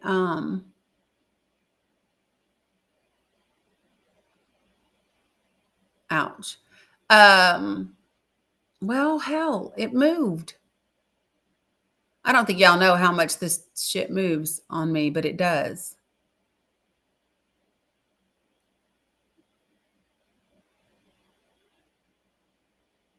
Okay. Salam Abu Malik. I see you. طبعا داني كيف حالك؟ كيف حالك؟ الحمد لله. الحمد لله. الحمد لله كيف حالك؟ Yeah, كيف حالك? Yeah. Thank you, Cam. So I'm just going to tell you, I don't know a lot about some of the boxes. The last box that I brought up is a friend of mine who does have little ones and who does have one that has extreme malnutrition. So yeah, Cam, if we can do that last one to 2 instead of 1,500, that would be amazing. Appreciate you guys. All right, so listen. So now what I'm going to do, thanks, Cam, appreciate it. So what I'm going to do is I am going to begin to read. So just to be clear, this is going to be the 2006 grand jury testimony on Jeffrey. So just 4 years after Dani said, quote, I've known Jeffrey for 15 years. Terrific guy. He's a lot of fun to be with. It is even said he likes beautiful women as much as I do, and many of them are on the younger side. No doubt about it, Jeffrey enjoys his social life, end quote. Now, I want you all to just think about what I just read to you. You cannot tell me that he doesn't know. Besides the emails that came out in the last 2 days, where Jeffrey says, of course he knew, because he asked Ghislaine to stop recruiting for Mar-a-Lago, right? He's telling you he knows. It can even be said that he likes beautiful women as much as I do. And many of them are on the younger side. That's absolutely crazy. Hey, sustaining a smile. So I want to read to you all. This is the court granted the plaintiff's motion to have this released. Okay. Let me get to this part. So at the beginning, there are some logs. There are some notes from the, I don't know why that did that, but I'm just going to let TikTok alone. So there are some notes from the clerk. Okay. And, oh, you did it, Cam? Okay. And the notes from the clerk are pretty clear that,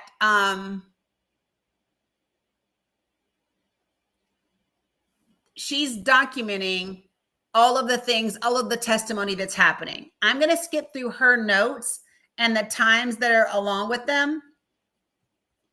And instead, I'm going to go through the actual documents itself. Okay. So I am on page 3 once you get past the notes, and here's what it says. And if we could do, I don't see any of my,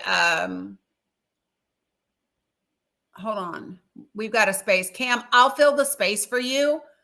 I don't have a problem filling the space. I'm looking very quickly. Okay. And so I'm going to go here.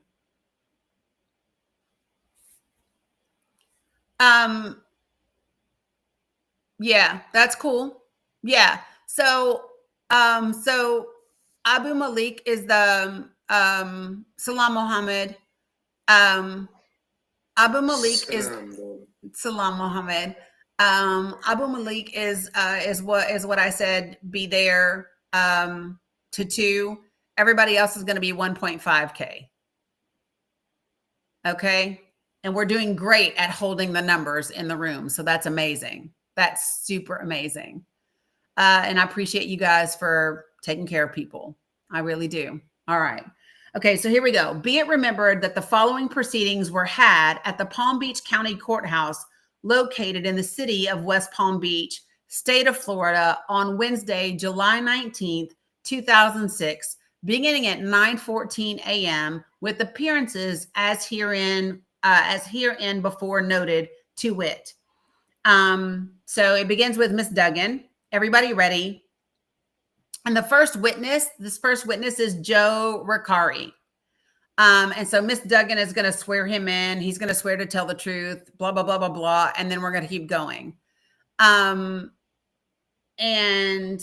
so Detective Ricari is who's the first person up on this witness list. Okay. And here's where it goes. Detective Ricari, could you introduce yourself, please?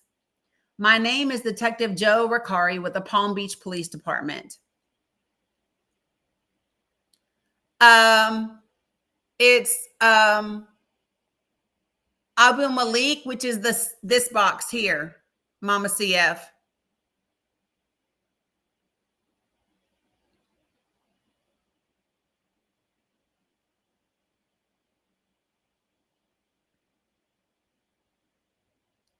I hope she can see me.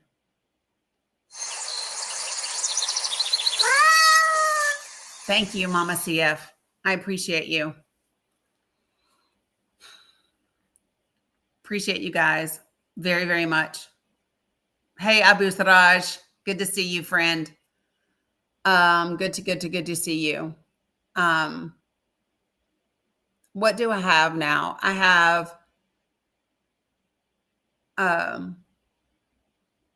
have one or two boxes open for, okay, hold on.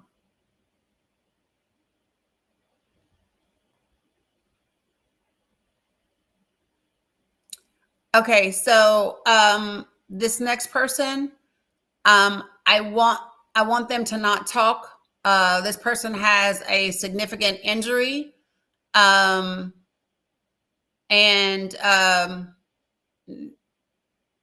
needs medication and a procedure. That's this one right here. This box up here is Wadmi. Wadmi is very helpful a lot. She helps with translation a lot. So alaikum salam, sis. Keep Alec. Alhamdulillah. كيف حالك داني? Alhamdulillah, 100%. Would you mind just saying for me that that the goal for mostly everyone, it won't be everyone, but mostly everyone is going to be 1,500 today, just because I want to try to get to as many people as I can. اوكي يا جماعه الهدف اليوم رح يكون بس 500 نقطه لانه بدها تحاول تساعد يعني اكثر عدد ممكن. تمام. Thank you. فما تزعلوا منها. Okay, Dani. Thank you. Not my grandson having a 90. They're putting in grades, so I get a little notification. And my grandson's got a 98 in social studies. You better go ahead, boy. So proud of him. So proud of him. I am looking real quickly for, yeah, I don't like it when people meet their goal and then they request again. I understand it, but I just don't like it.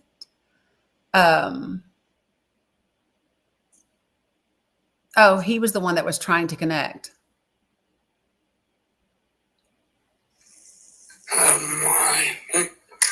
عمي هي حكت انه انت ما تحكي لان هي عارفه انه وضعك ما بيسمح تحكي كثير فهي عارفه وضعك. I said to him to not speak because his situation. I know. Yeah, I just want him to. I want him to not talk. For you, Dani. Yeah, thank you. And I definitely want him to try. Hold on, my daughter just tried to call me. Okay. All right. So let me finish reading this. So this is the detective. Okay.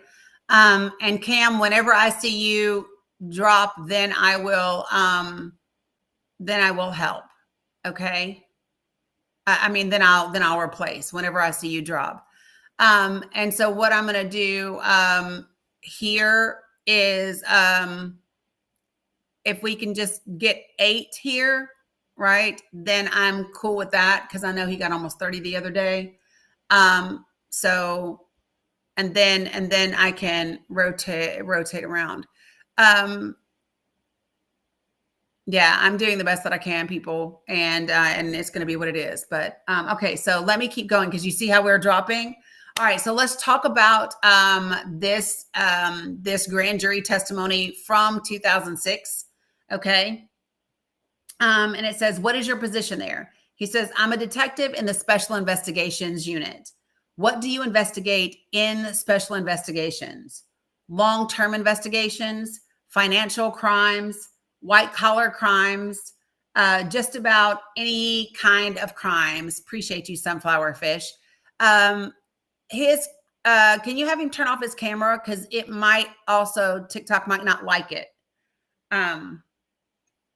عمي عم سكر الكاميرا عندك لانه التيك توك رح ياثر على داني على بثها. تمام يسلم. Thank you. Thanks, Cam. Sometimes they're just really funky about what they do and don't like, and I want it to stay as great as possible for people, you know. So I'm trying. Okay. And she says, okay, ones that are going on for a long period of time usually. And he says, correct, long period. Not a schmurder that happened last night. He says, right. Okay, did you become involved in an investigation under case number 0500368? The detective answers, yes, that is correct. I got you.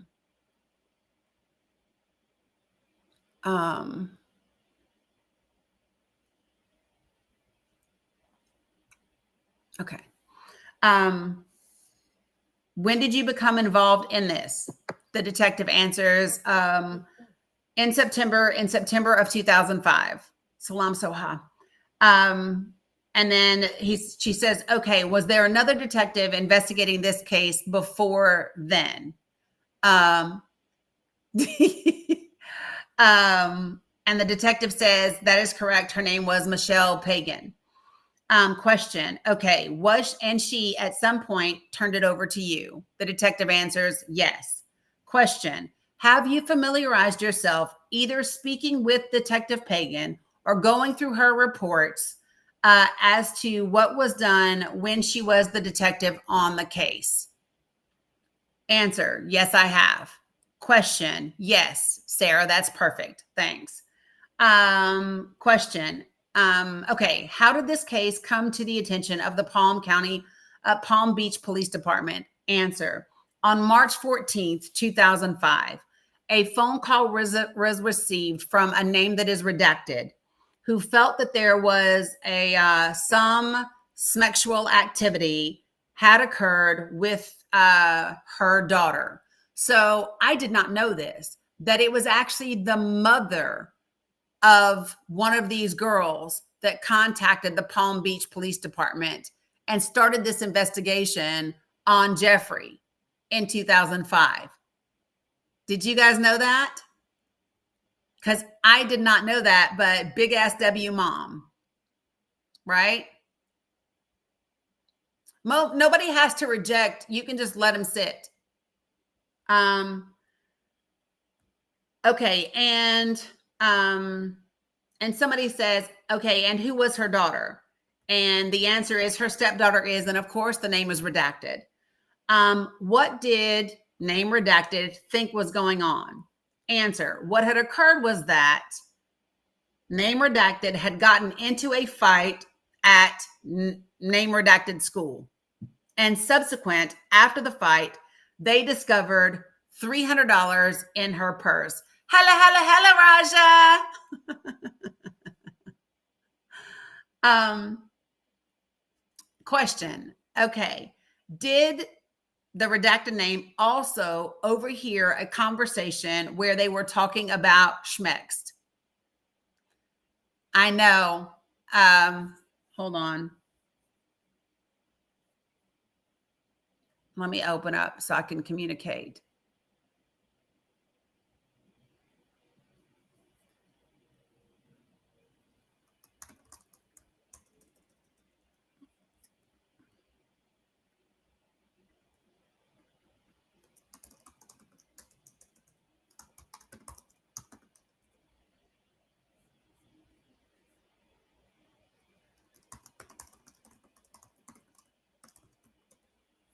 Okay.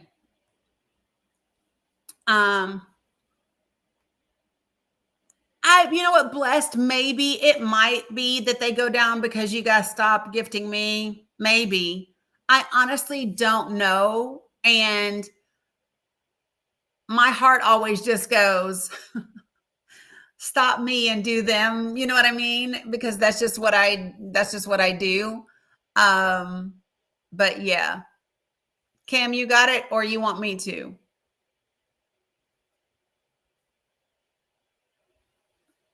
It's because you stopped me. Okay. Well, you know.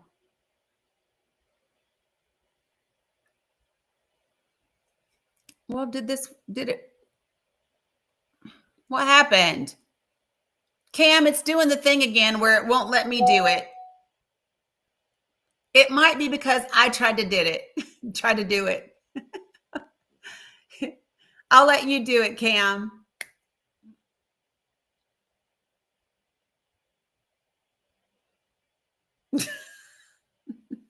I love you, Cam.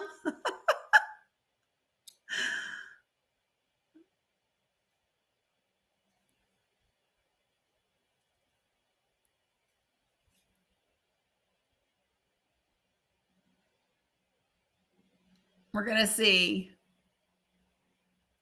Oh, that's amazing, Slim Shady.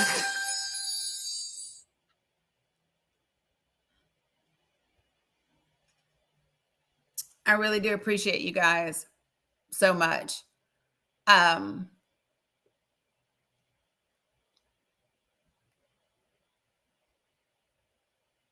Yeah, see, Cam, it's acting crazy.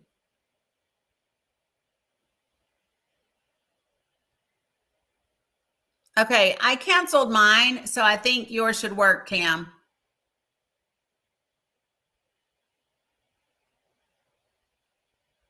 You want me to grab someone else? I'm so confused right now.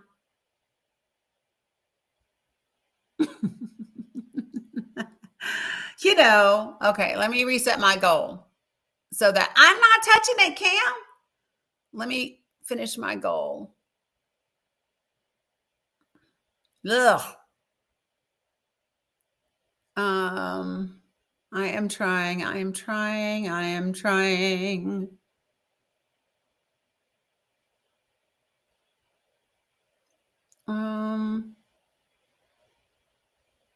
They're all hidden in here on TikTok.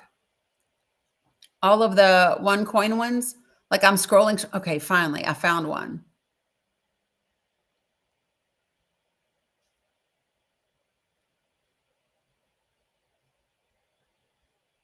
Timers help. Okay, well, feel free to add timers if you want.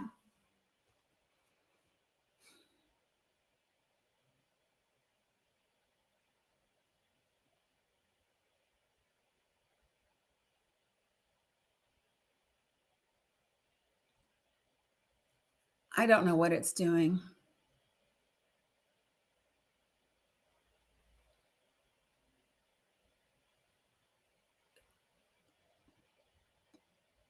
I'm going to let Sammy,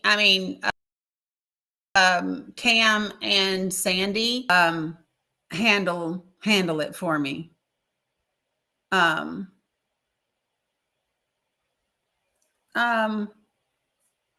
on.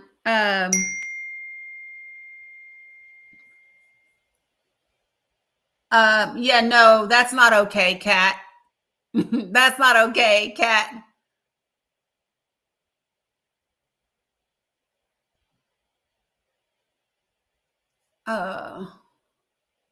Geez, oh Pete. Hold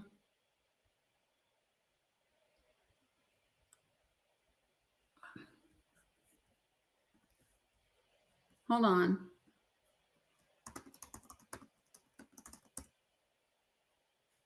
Sorry, guys. I'm going to finish this in just a second.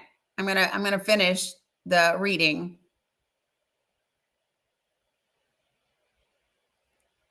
There we go. All right. Got it. All right. So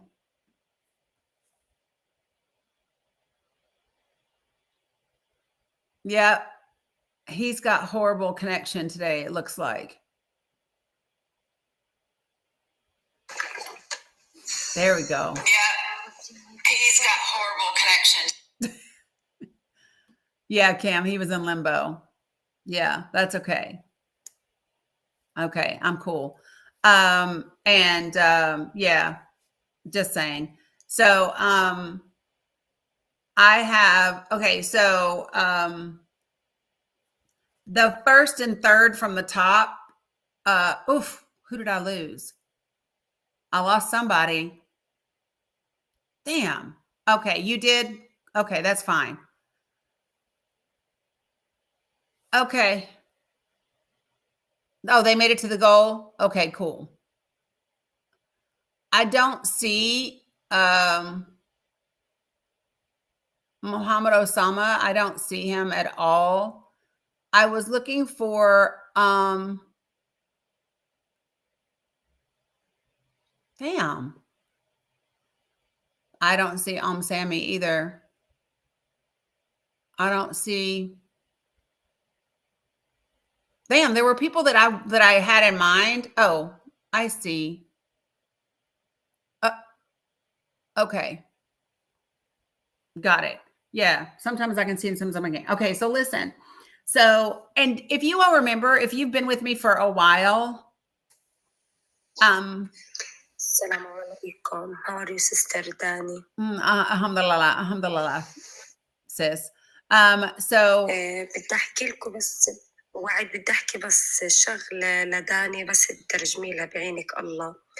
انا كنت اطلع معك باستمرار بس حسابي القديم والله تم حظره وما استفدت حتى من الفلوس اللي فيه للاسف.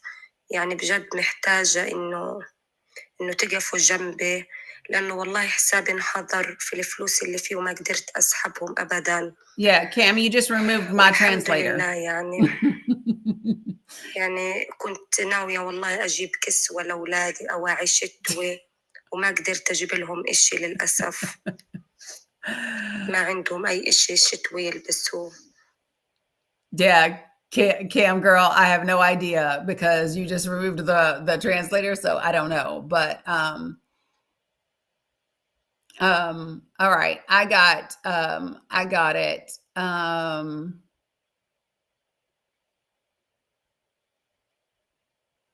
Because see, I also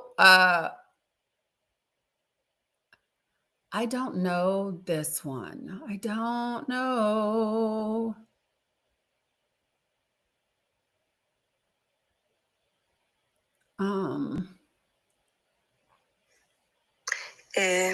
another page block انحظر ما في. Yeah, I heard you say that. I saw you say that. I saw you say that your other page got dropped. Salam, Dani. Salam. Yeah. انت سامع بتحكي شيء؟ كنت أحكي والله كنت بدي أوصل لهم إنه حسابي القديم اللي كنت أطلع فيه إنه تم حظره وإنه والله ما قدرت أستفيد حتى من الفلوس اللي فيه. حاولت بكل الطرق وما قدرت أستفيد من أي إشي من اللي موجود في الحساب القديم. تم حظره بسبب صغر السن. بحكي لي للأسف يعني والله كنت ناوية أكسي ولادي شتوي ما عندهم أي ملابس شتوية كله صغير عليهم وما قدرت لا أخذ الفلوس وانحضر الحساب مع الأسف. She tell you that her official account blocked and she collect coins in his account to get for her children clothes, but he can't with this coins and she lose coins and the money and the account. Yeah. I saw her write that she lost her main account. Just to the top four, for the person that was asking me, to the top four. And what I'm trying to do is 15, 1.5 to try to get to as many of the people that we know as possible. Raja. So, guys, it is raining cats and dogs there, and because they are intense, it's really, really not great conditions. And yeah, appreciate you, Shannon. Appreciate you. Yeah, it's just really rough right now, folks. Just so that everybody knows, it is really, really crazy. And so, again, do what you can do. Yeah, the water is up to their ankles. Yep. And you got to remember that over 30,000 homes have been completely leveled. And it kind of is what it is. I think he's showing you now, maybe. Yeah. So it's rough stuff, folks. Trying to get dry, to get warm, to do all the things. Okay, Paul. Okay. So yeah, I just, and letting y'all know. Okay, I'm gonna go back to reading to try to help. Because viewership is dropping again. What's up, Jules? Good to see you, sis. Yeah, I know he has. I don't like his. Never mind. I started to say something. I know. I also know. Yeah, we have dropped. I know, and I know why. Right, but I'm watching my right, and I'm just watching I'm watching what I say because I just don't want TikTok to get. You know what I mean? To get us. I just really don't want them to. So I'm trying to hang it out as quickly as possible and do all the things. So in this, ooh, was that me or did y'all not see? It was almost like light flickered, but I don't have no damn lights on.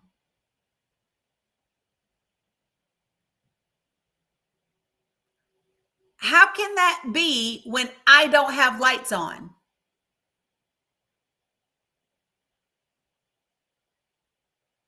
I don't have a single light on in my place. No, it ain't storming. The damn sun is shining.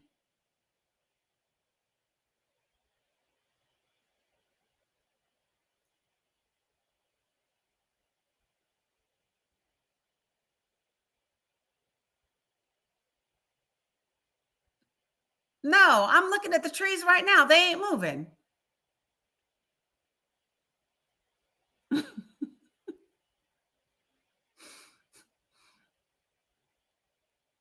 I was just like, okay, I'm not crazy. I just wanted to make sure y'all saw it because I saw it. I saw it, so I want to make sure somebody else saw it. Yeah, Jules, because I was like, because it was like, and it was big. And I thought I saw it earlier, right? But it was like lighter than that. It wasn't as intense. That one was intense. Did y'all see it over here? Y'all real quiet. You saw it, Shanna? Yeah, which? Holy geez. Yeah. Raja is saying his, yeah, I have 25 more minutes. Raja is saying his heart is broken, because of everything that's happening. So right. Beach bum wannabe. Okay. So let me continue. I remember, you have YouTube up and you saw it. Okay. What's up, funny face?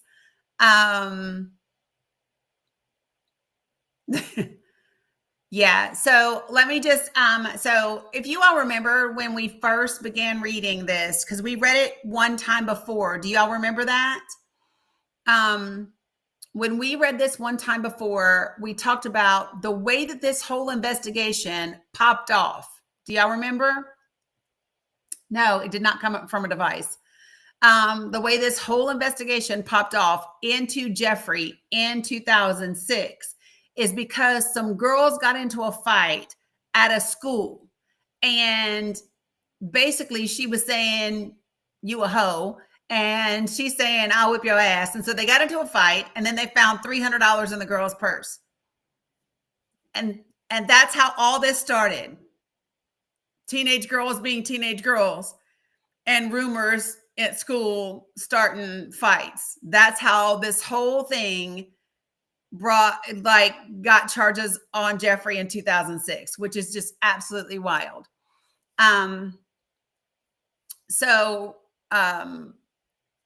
Yeah, for those of you guys that I appreciate you, Shell, trying to take care of me and keep everything going. For those of you guys who know me,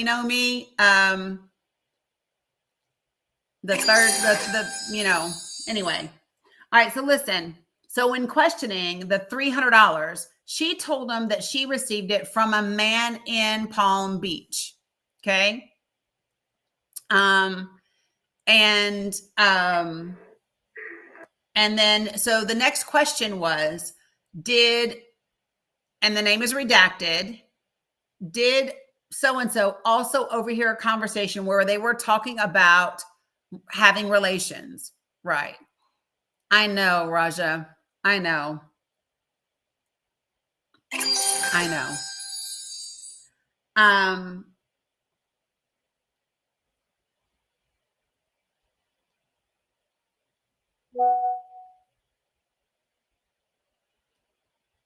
Okay. So, guys, our friend, Muhammad OS doesn't have internet, because of the rain. And, y'all know that his wife is pregnant and due in 4 weeks, but really any day now. Assalamu alaikum. Alaikum salam, Sammy, and all the things. So there is direct way to support. There's a direct way that is in my profile, and I will share it in the Discord as well. Okay.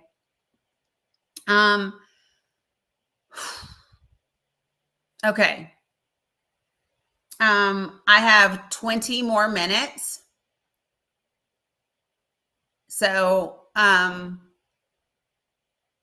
that's why we're doing 1.5, with the exception of a couple of folks, and then rotating people out. All right, so listen. So she's asking, did you hear about her having accepted the money for having relations with a man? And the detective says, yes, that is correct. She had some kind of relations with a man. Okay, Jules.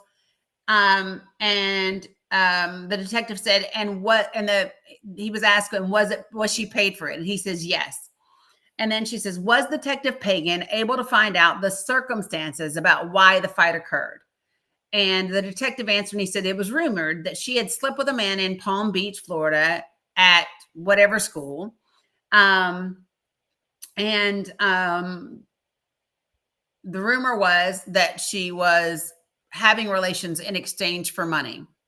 And he says, correct. And she asks who the fight was. And then she asks who actually found the money in the purse. And it was the freshman assistant principal. That's who actually found the money in the purse. And she says, okay, how much money? And he says $300. And then she asked, did Detective Pagan interview that person? And he says, yes. And she says, okay, so where did that occur? And he says that occurred at the Palm Beach Police Department. And they're asking, was she initially honest with Detective Pagan? And initially, can you imagine, this teenager lied. The teenager did not tell everything that had occurred originally. Okay. But it was through a subsequent interview that more information was developed. And initially what she said was she had gone to the house for,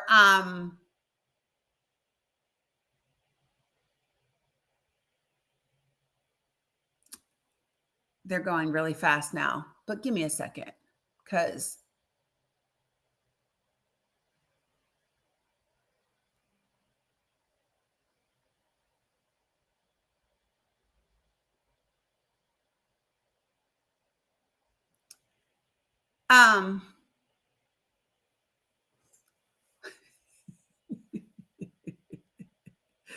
oh Lord. I'm gonna see how I want to handle this in just a second. I'm sitting with my soul for a minute.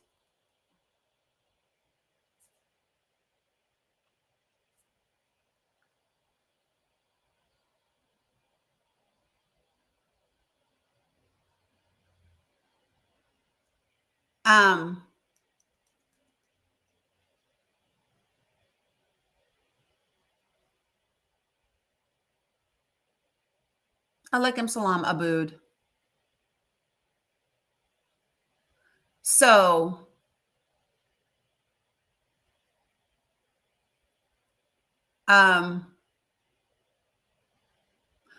no,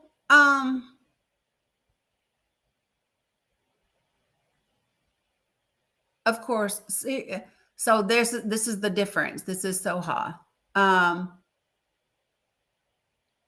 Okay. So, Jamie Allah, Cam, Jamie Allah can come is next.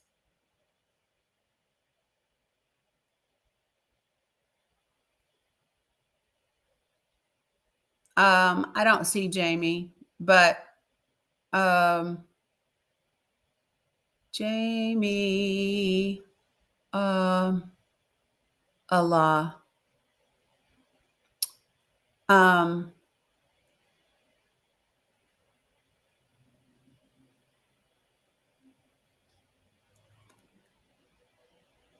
Yes, Soha is gracious as get out.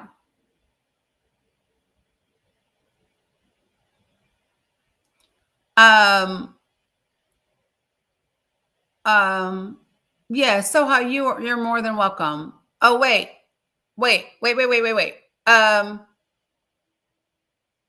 Oh, does Raja mean hold on. I got it. Let me get to WhatsApp for a second, please.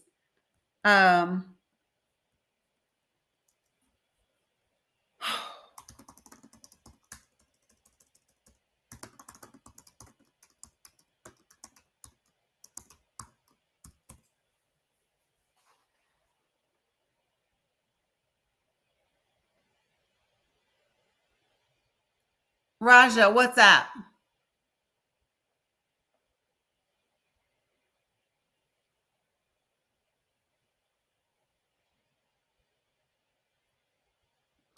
Yeah. Yeah. I'm aware. Wadmi, can you type in Arabic that that Raja needs to check WhatsApp?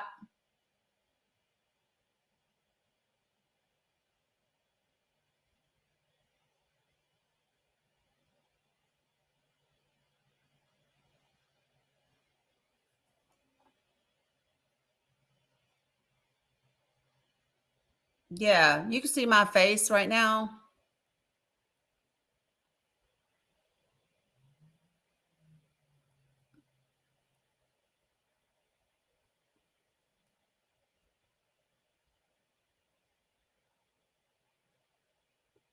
Kat, will you do me a favor? Can you check Abu Sami Gaza? SAMI Gaza. Can you check that for me? What's up, Jabber? Thank you, Kat. Hey, you guys over here, this time always gets hectic. So I'm going to end here. What I will also do is stop reading the grand jury testimony here. Thank you, Jules. And then I'll read it for you all when I'm live tomorrow. Okay. How about that? Okay. I appreciate you all over on the tube of you and the book.